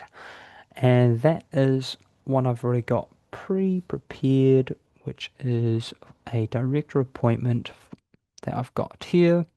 So we can see I've previously sent this off, and what does happen is because it requires the Form 9 or Companies Office require the Form 9 as part of that process. If you're using digital signing, it will automatically be uploaded in here for you. As part of one of our releases over the last year, we now automatically upload that required form. So here it's already been uploaded for us. So all we need to do is hit lodge. And if you want, you can always view this in the attachment section. We can see that that's that document there. So if we view that file, we can see it's already been literally signed off. And CAS 360's gone ahead and, let's say, split that out of the document pack and uploaded it there for you. So nice and easy. All you have to do is hit lodge. But let's pretend this is a scenario where I haven't sent it off for digital signing and I've sent it off for manual signing. So we'll just remove that. That's where you would then see this upload button because it hasn't been digitally uploaded or digitally signed. So there's no way for us to be able to track if that one has been signed yet. But what you will be able to do is we can head through and let's say you've dropped in that signed bundle or those signed documents. Now, I'm just going to view that in the aspect of if it was sent out in a document pack. So if we hit view here, we'll be able to see all the different documents that I've maybe sent off. And he's maybe then signed off that document amongst a few other ones and sent that all back to us in the one document bundle. So we can see here I've got the director's minute, I've got the director's register, and the Form 9. I don't want to upload all of these because Companies Office only need the Form 9. So in that case, I'm going to show you how you would isolate the document in order to be able to upload that. So to do so, all you would need to do is hit that print button, change the destination over to save as PDF. You might currently have it linked to your local printer. And if the Form 9 wasn't already one at the top page, that's all right. Let's say maybe it's the one in the middle. What you can also do is change the pages to custom, and then we'll be able to tell it which page we want to isolate. So luckily for this example, we know it's the first page, but if it was the third page or the second page, you would input that number. And once we've done so, we can see that it's purely isolated it to just that one document. We can then hit save, name that as we wish. And then when we jump back into our CAS 360 screen, we can then go ahead and upload just that one document we need to. There's our signed Form 9. That's now been attached, and we can confirm that if we want to view it. There it is. When we hit save, that's now been added in, and we can then hit lodge. So regardless of if you're using digital signing or not, it's a relatively straightforward and easy process to be able to do that. And as you can see, literally takes no less than a minute, if that. Awesome. So that's going to be your document screen there. I do hope that sort of demystifies some of the other options you have available, and obviously gives you a lot more control as to, hey, what is happening and how you can go ahead and file things with Companies Office. And the only time you'll need to upload a document is for your director appointment processes and company incorporations. Uh, Director appointments being obviously your Form 9, and your company incorporations, apologies, being Form 2 and Form 3, the consents for shareholders and directors in that case. And it's the exact same scenario. You'll simply see an upload button. If you're using digital signing, will automatically attach those for you. But you can always refer back and view that in the attachment section too. Now, the next part I'm going to be getting into is our trust module. So, if you're not already utilizing this but you manage trusts, I'd highly suggest you start doing so because it is a completely free add-on to your CAS 360 subscription. So, it doesn't matter how many company slots you are currently looking after. If you have quadruple that in the amount of trusts, don't forget, it's not going to be at any additional cost. You can simply have that trust management all done in the same place, and we'll also start being able to prepare documents for you as well as some of those registers, which we'll get into shortly. Now, if you're curious about how you can actually get your data in here, you can manually add them by hitting Add New Trust and adding that information in.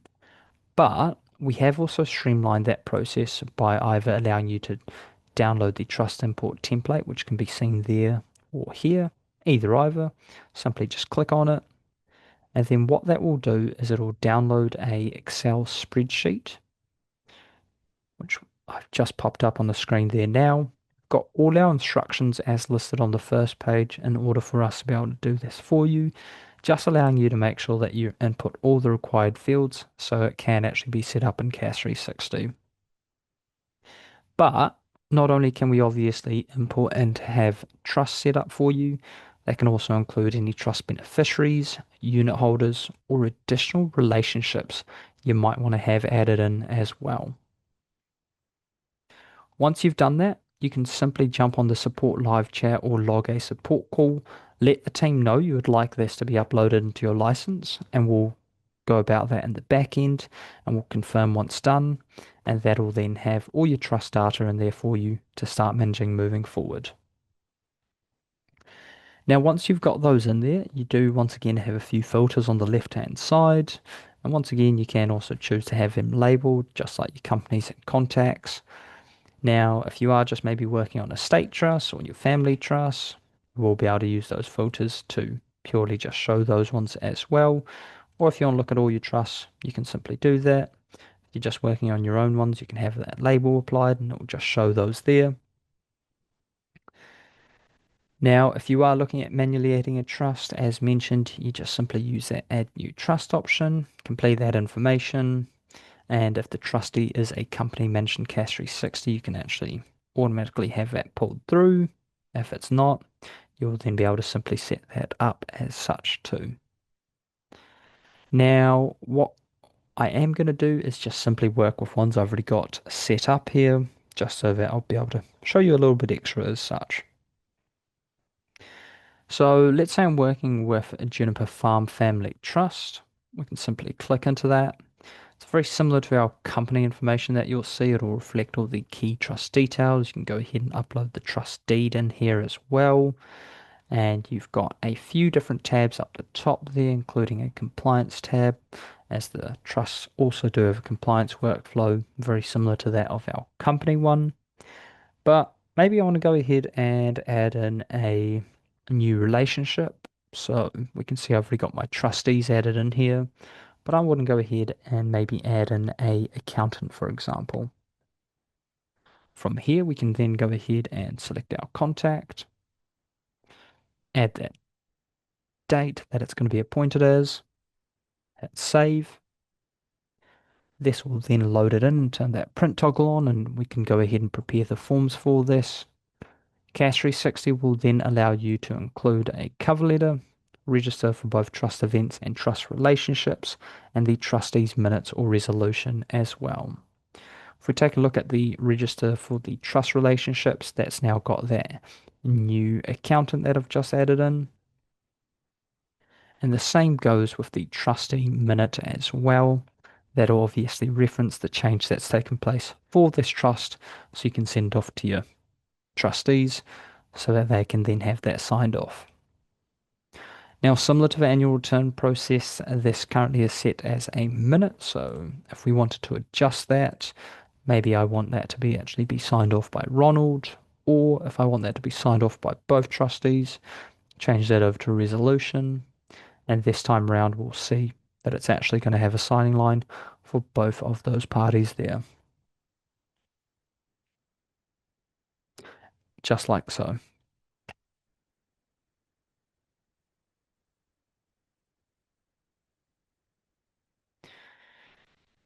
Now, what I am also going to look at touching on is the trust events. This is personally one of my favorite sort of trust functions available.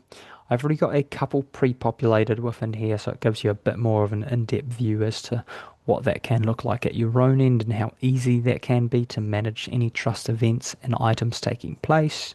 So if you've added in any expenses, incomes, or liabilities, these will all have nice little totals up the top. And you can change the view for this if you want that to be the detailed view or just simply the transaction view. You can filter the date range if you're just trying to look back at perhaps what might have happened in a set year or period. Or maybe you're just wanting to check out currently what liabilities are on hand and anything else. Now let's actually go ahead and add in a new trust event. Let's say that this trust is actually going to go ahead and acquire some assets.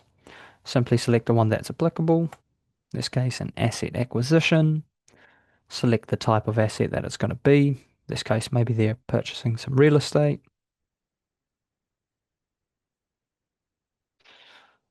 And let's say they're going to be buying a farmhouse. We can go ahead and input the value. Maybe add one more zero to be extra nice. And we'll say it's been purchased by the trust. Any notes you want to add in, you can do so. Go ahead and hit save. And from there, we can now see that that has been added to the total assets for that trust. Print toggle's turned on and we can prepare the forms for this. Very similar options. We'll see the trustee minutes and the register of trust events being updated as we can see here to include that farmhouse asset acquisition.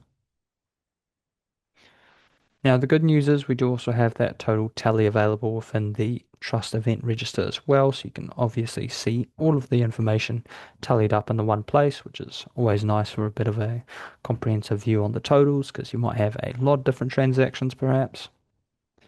And we take a look at the trustee minute as well. It's obviously going to reference the asset acquisition that has taken place. So that's a little bit of a quick rundown on your trust functions and the trust workflows available. Hope you get to check it out and start making the most of it. I know it's a really easy value add for those of you that do manage trusts because it's literally not going to affect your CAS 360 subscription in terms of pricing. And you can basically start generating these documents and recording those registers for your trust clients as such to be able to add an extra sort of level of service that you might be providing as such. Now, don't forget you can also add in beneficiaries as well. So the same goes there, and you can also do distributions for those beneficiaries, but feel free to check those ones out at your own leisure. Now, one of the other items I'm going to be covering is our report section. I'd just like to show you quickly some of our helpful reports that we have on hand that you may or may not already be familiar with. And the first one is our company's listing report. So you've always got the report filters to be able to choose which companies you want to see or get that report for.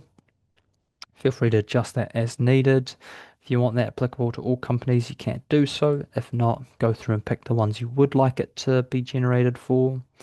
You can go ahead and adjust what is viewed in the report settings with a maximum option of 9 settings. So you can come through here. Maybe there is particular information you do or do not want to see. Maybe you don't want to see the labels. Maybe you do want to see what their company reference number might be or anything else like that. Feel free to adjust and set that up to your own liking. Once done, you can then go ahead and export that out. And there we have our company's listing report showing a snapshot of all those companies and sort of any of those filters you might have had or settings you've adjusted to enable in this report. So it's a bit of a good one to check if you're maybe looking over the annual return last filed date, maybe you're checking over the company status, maybe you're looking over who the partners are, whatever else it might be.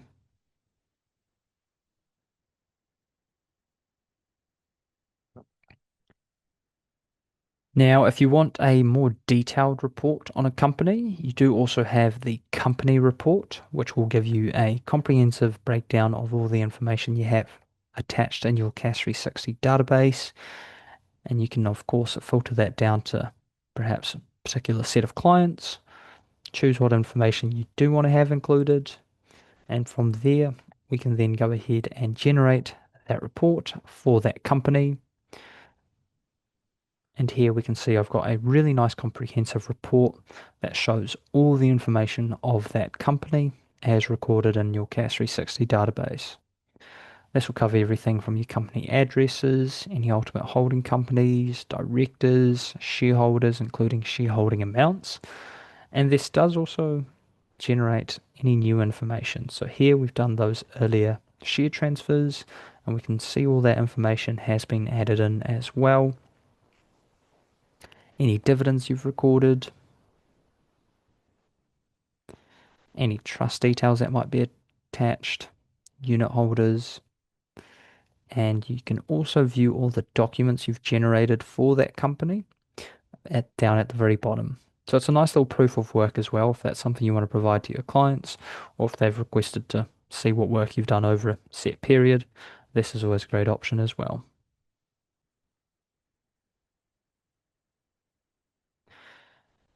Two other little miscellaneous reports I'd like to point out is our address usage report. So this will basically let you know wherever an address is in use. So you can search for that particular address. Let's say we're wanting to go ahead and pick on that Auckland address once again. And we can then go ahead and export that out. And here it's going to show us where that address is in use.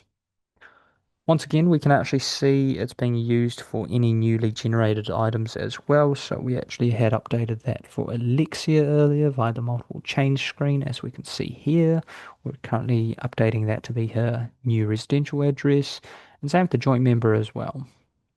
But you'll also be able to pick it up where it's also listed for any other non-company's office sort of related contacts as well, such as your trusts as well. Now, the last little report I'm going to be sharing with you today is the people group report. So this is good to be able to see where a particular individual is maybe associated.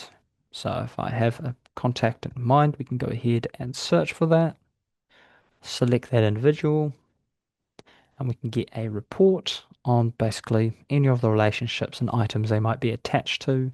Here we have it. Current core details and address information, as well as any directorships, shareholding memberships, where they might be listed as trustee or beneficiary, and the information of those sort of trusts that they're attached to as well. And of course, your representatives, which is always a nice little one to be across. Awesome. So that's basically a little bit of a rundown around your reports. Next little section is going to be our settings. So we'll quickly run through sort of some of the key settings that are available for you. We are making really good time today as well, so we'll be able to make sure that we get you guys out of here nice and early.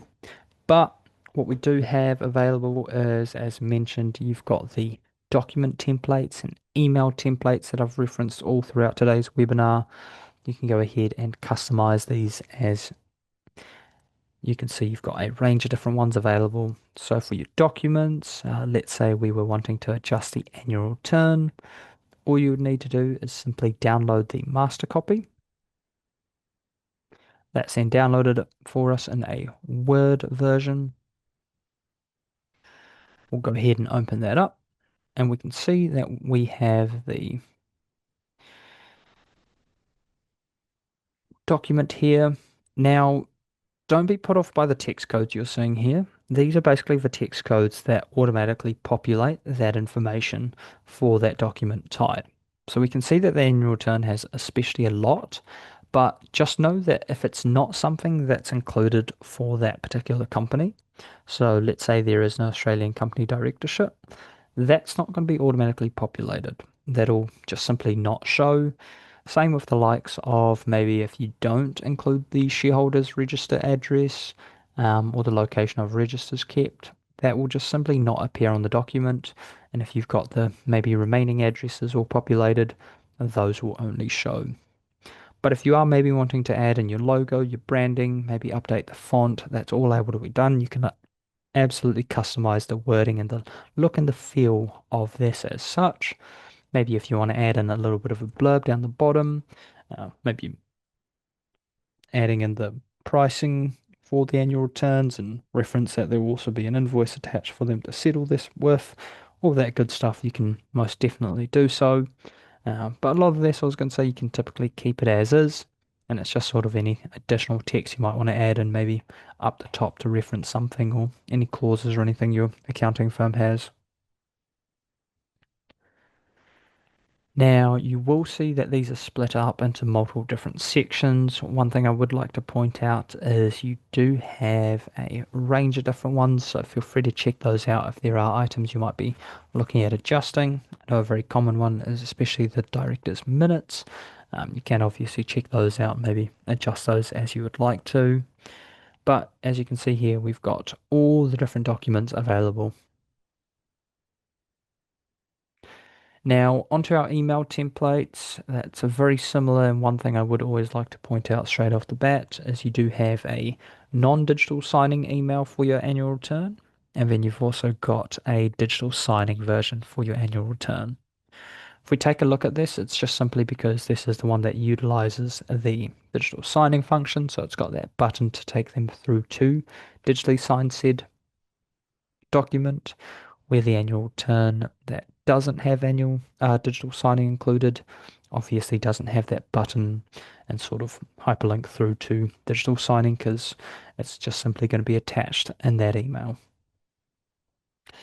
So you can absolutely customize these. It's super straightforward, just simply clicking on it as we've seen myself do. As mentioned, you can customize the subject line, you can customize the email content, add in your branding, logo, whatever it may be. And you can always set up multiple versions as well. Once you're done though, do just be sure to hit update. That will then save. And if you want to make a particular one a default one, you can just simply use that make default button to set that as the core option being used moving forward. And as we can see here, I've even got a couple of those text codes being used in the subject line. So it'll reference 2026 annual return for X client. We can also see that in the email content being populated too.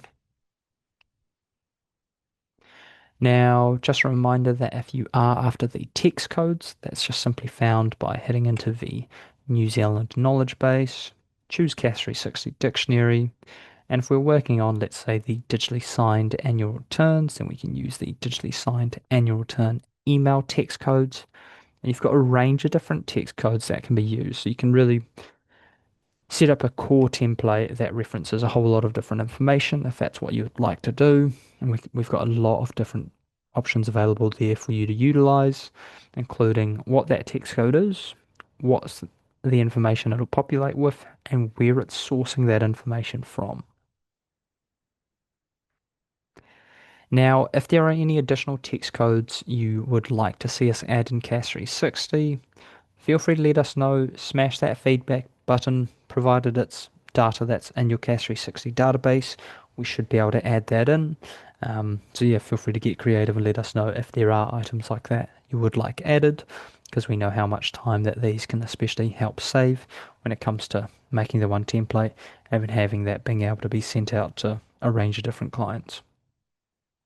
Of course, though, if you make any changes, do just be sure to hit update. It's just a version of saving. Now, when it comes to the email template stuff, you want to make a brand new one, you just simply hit create new, and that'll generate a brand new blank master copy version for you to edit.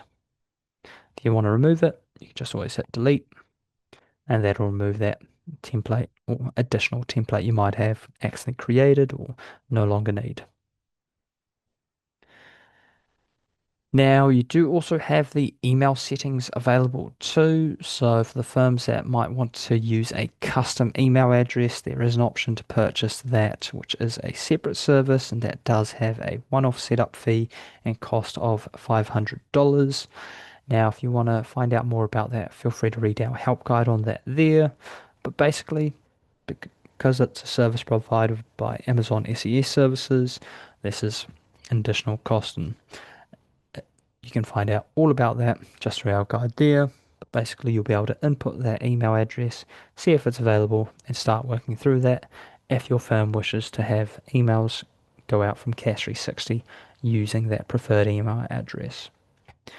Alternatively, all items coming out from CAS 360 will come from the no reply at CAS 360 email address, but by default, this one, when it's toggled on, will reference the sender's name as or the username as the sender's name. So in my case, that'll reference Ra Williams as the sender. Obviously, the email comes from CAS 360, but the username is also, or the reply to email address will automatically go back to the user who sent this out. So if I've sent out something to a client, they can actually reply to it, despite it coming from the CAS 360 no reply email. When they go to hit reply, it'll actually come back to the user who's prepared it. So I've obviously logged in with X email. It'll come back to me, my email there. Now, if you want that to come back to a bit more of a generic one, or you want to customize the sender's name, maybe you want that to reference the firm name, you can absolutely turn that toggle off, and that'll allow you to type in whatever it is that you would like it to reflect.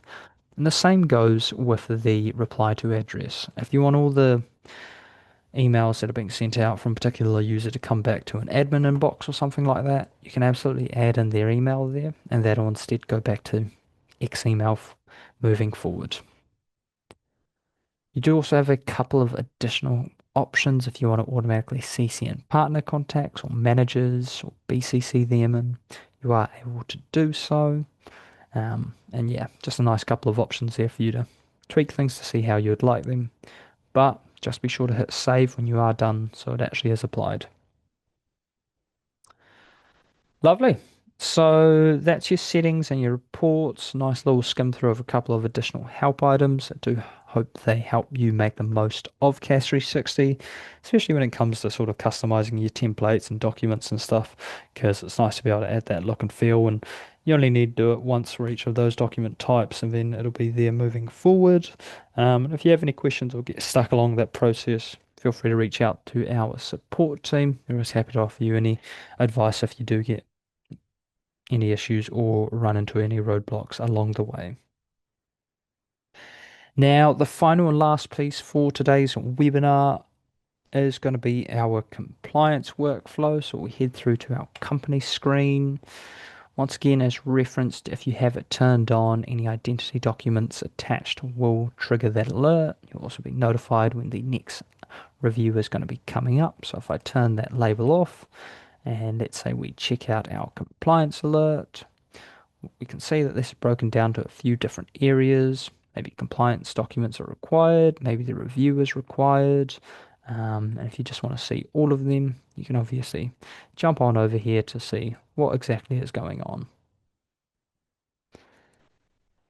Now to access that compliance workflow, just simply choose that company, head on over to your compliance screen, and by default, it is automatically turned off. You will need to apply that one because you'll need to choose which companies you wish to have this compliance workflow enabled for. So here we can turn that on. I've already pre-populated this somewhat previously, and it'll just simply require you to start inputting said information, choosing the compliance officer. If this is going to be someone else, you can obviously just search for them. It is based on your own internal CAS 360 contact database. So if it's a new staff member that maybe hasn't been added in yet and is going to be your compliance officer moving forward, you can obviously set them up as a new contact. That's absolutely doable. But I'll just keep it as for now. Now, if you want to upload any supporting documents, we've always got the options for this because we know that obviously a lot of these can be custom documents or your own internal policies that you might want to be including. So you'll be able to add those in along the way. Now, if anything needs to be adjusted, of course, you will be able to obviously set that as is. And if something is missing, we will also highlight that for you. So as you start this process, such as this here, now that I've removed that information, and this will be what it looks like for you if you're just clicking it off, it'll actually highlight it and mention to you, hey, you haven't actually input a start date, but you've turned on that the compliance workflow is required and needs to be started. So in that case, we can add our start date. Let's say I'm going to be finishing this one today, or I do finish it today. We can obviously add that one in, and we can then make our way through each section. So for next, it's going to request the nature of business relationships. You can simply add those ones in, and you can add in as many nature of business relationships as need be by hitting add another. That will allow you to then choose our drop down, which we've got a whole range of different ones. And of course, if you need to remove any, you can simply choose to. Now you can see here I've got a couple of custom notes as well, and maybe I've then added some additional documents to help reference this particular business relationship. Whatever it may look like, you have full control of all that information. Making our way through to then source of funds. If source of funds is toggled on, it will require you to input something for it. So here we can see if I've just toggled it on, but I haven't actually referenced anything, you'll need to actually go ahead and make sure you've got that information to obviously give a wider view as to why that has been enabled. Drop in any supporting documents that help reference that, internal firm policies, external items, whatever it may be. You've got, once again, full range to do so. Now, jumping into our next section, we've got the individuals. So the great news is we will automatically pull through any directors or shareholders that you've attached to this company. And you've also got a couple of little tags as well showing this. So you can see Alexia is one of our shareholders, and this is what's also triggered that alert saying, hey, her driver's license has actually expired. And there we have it. Earlier as of this month. But you do also get the ability to toggle on if source of funds or sanctions check or PEP checks are required for these individuals as well. Once you've turned on if that compliance workflow is needed for that individual. If you keep scrolling down, or you can simply click onto any of the additional individuals, you will then be able to head to each of their little profile. Now we do have a couple of identity verification tools, and that's what these two buttons refer to. I'll touch on these towards the end there because I'll be able to show you what that would actually look like. But otherwise, once you're basically happy with how things are there, you can keep making your way through. And we can also see it's actually also referencing that we do have joint members set up here as well. That's what those little tags there are. Maybe one's the representative of the other, or however it may be. But you do obviously have the individual contacts to be able to choose whether the compliance workflow is enabled or PEP checks are required for said individual. Lastly, you have your risk assessment section. So obviously using your professional judgment and knowledge, you'll then be able to go ahead and select basically the risk assessment options. And we do always have the option to add no risk if you believe no risk is to be found, or other if you want to add in a custom option as such too. Now, once again, using your professional judgment and knowledge, you can then choose the overall risk rating for the client. Got a range of different options there. And same goes with the level of CDD that's going to be required as such too.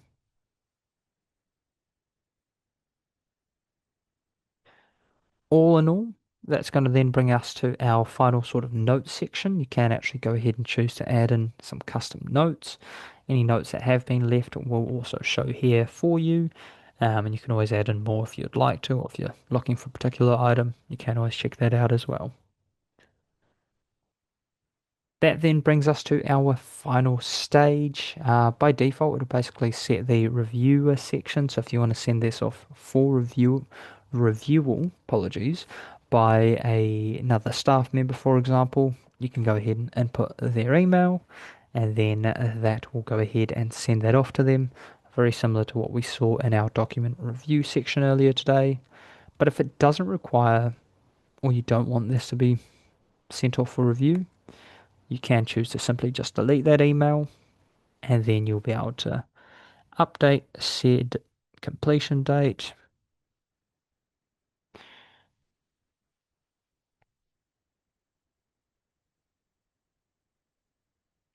And you'll be able to mark off when the next review is going to be required. Let's say I want that to be halfway through September or a little bit after, whatever it may be. And during this process as well, you do always have the save for later button. So if there's still something you're working on or needing to get, you can choose to save it.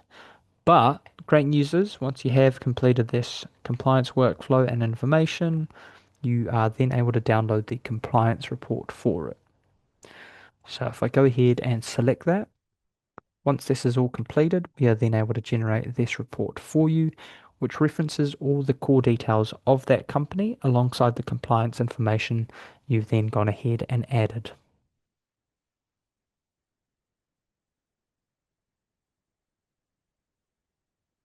There we can see my custom notes for the nature of business relationships and source of funds, the individuals where I have toggled on PEP check or source of funds, and it will also show you where the identity has been provided or identity document has been provided. So here for Alexia, we can see the driver's license has been provided, but we also know that it's now expired. Same with Barden Stout. None of these extra checks have been applied, but he has provided a driver's license. And for the likes of Clifford, there's also a passport as well.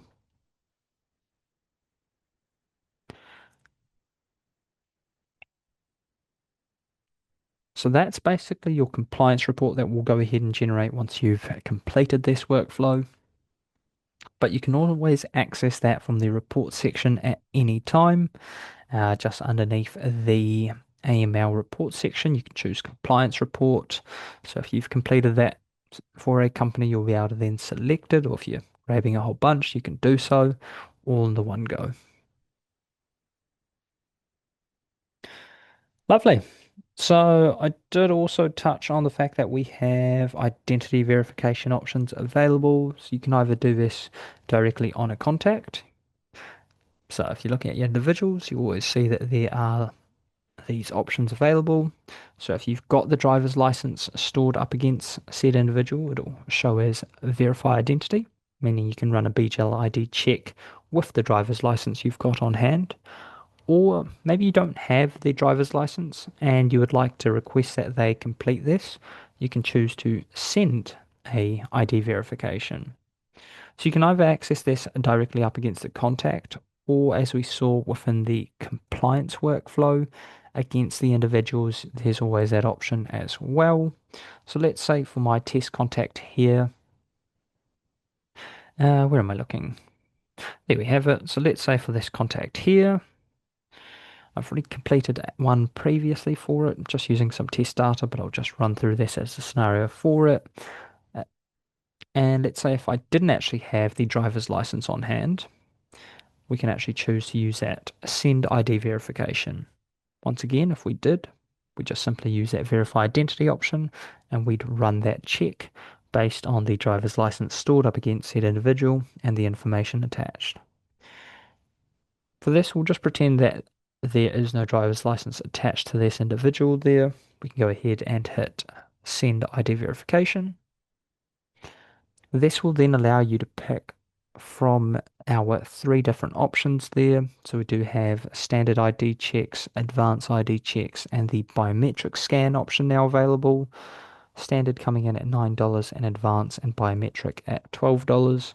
And the good news is BGL ID only charges you on a usage basis. So if you have an influx of new clients 1 month and you're doing onboardings and identity verifications that have to be done, but then the following month there are, let's say, none, you're only going to be billed for the month of the verifications that have been completed and nothing else.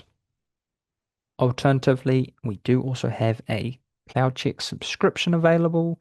So if you click verify identity, that's our second option that pops up. So if you have a cloud check account already, this is another option that will allow you to complete those identity verifications. But in today's scenario, I'll just run through what it looks like using our very own BGL ID tool, because we have also released a couple of nice little additional settings, and that includes the likes of being able to send out a automatic reminder, select how many days after you'd like that to be done, who the completed verification email goes to, whether you want an email to be sent out, both the sender, the client, both, however you wish. And we've also got a couple of toggles that help streamline this process. The first one being if you would like to request that they upload a picture of their ID, that's mandatory ID upload, so they have to take a picture of it, and we will then input that information into the identity verification, which I'll run through with you shortly, as opposed to them having to manually key it in. Just helps reduce any manual errors there. And we've also got a toggle that allows you to request to store their ID. So if you turn this toggle on, it'll also ensure that they are able to give consent, that you are able to get a copy of their driver's license information. So not the picture itself, but the actual details of that driver's license, so the driver's license number, expiry date, and version, all that good stuff. So you can keep a record of that on hand as well, which is always something we hear from a lot of firms these days. Select the ones you would like to, select the check you do want to complete. Once done, hit proceed. This is then just going to show you a preview of the email that will make its way out to said contact. Once again, you've always got the ability to adjust this as needed. And when you're ready, hit send. So we can now see that that has gone ahead and sent that email off. So I should be getting an email oh so shortly. Wonderful. There it is. So that email's now come through to me, and we can go ahead and complete this process. Just to give you a little bit of an idea, I'll do a quick run through. I have been sent a verification code, which is great. We do have a few security measures in place to make sure that this is completed as needed. So here we can see the information that is listed against this contact in CAS 360. And what they'll then be able to do is follow these instructions and hit add identification. Now it is currently available for driver's licenses, so do just bear that in mind, and that being New Zealand driver's license. They can then go ahead and pre-populate X information, Or, as mentioned, if you'd like them to do that mandatory upload, they can take a picture of it using this option to then upload those pictures, and we will then scan that information and pre-populate this here. Otherwise, they can just simply key in that information if they'd like, and once done, they can then hit submit. Now, I've already done this one previously with test data, so I'll be able to show you what a failed BGLID verification looks like, as well as a successful verification. So if I just jump into my contact screen, we actually have a filter for this. So if we look at the failed ones I've got, um,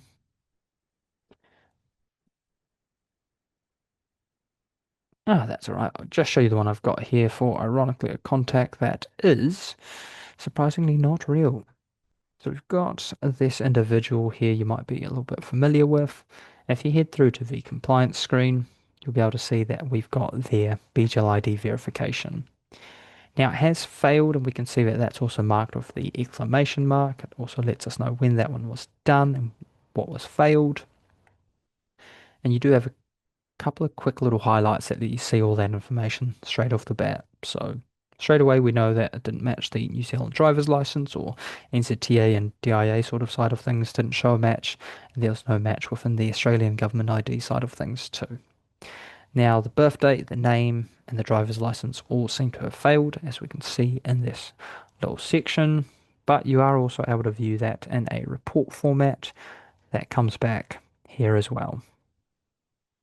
Here we can see all that information that was used. We can see that it did fail and that it was a driver's license and what non-matching sources there were.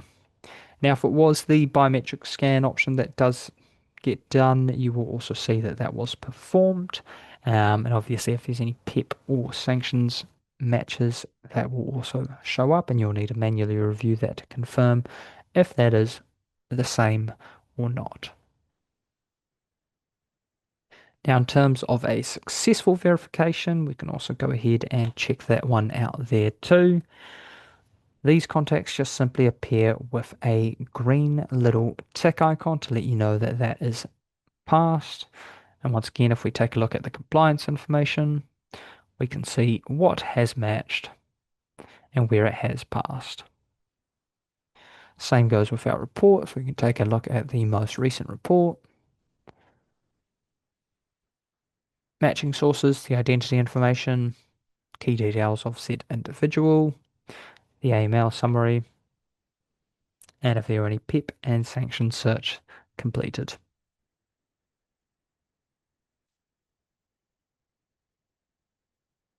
Amazing. So that, everybody, is our Essentials webinar training for June. Thank you very much for coming along today. It's been absolutely fantastic to have you here. I do hope you've been able to pick up a few new tips and tricks for making the most of your usage with CAS 360.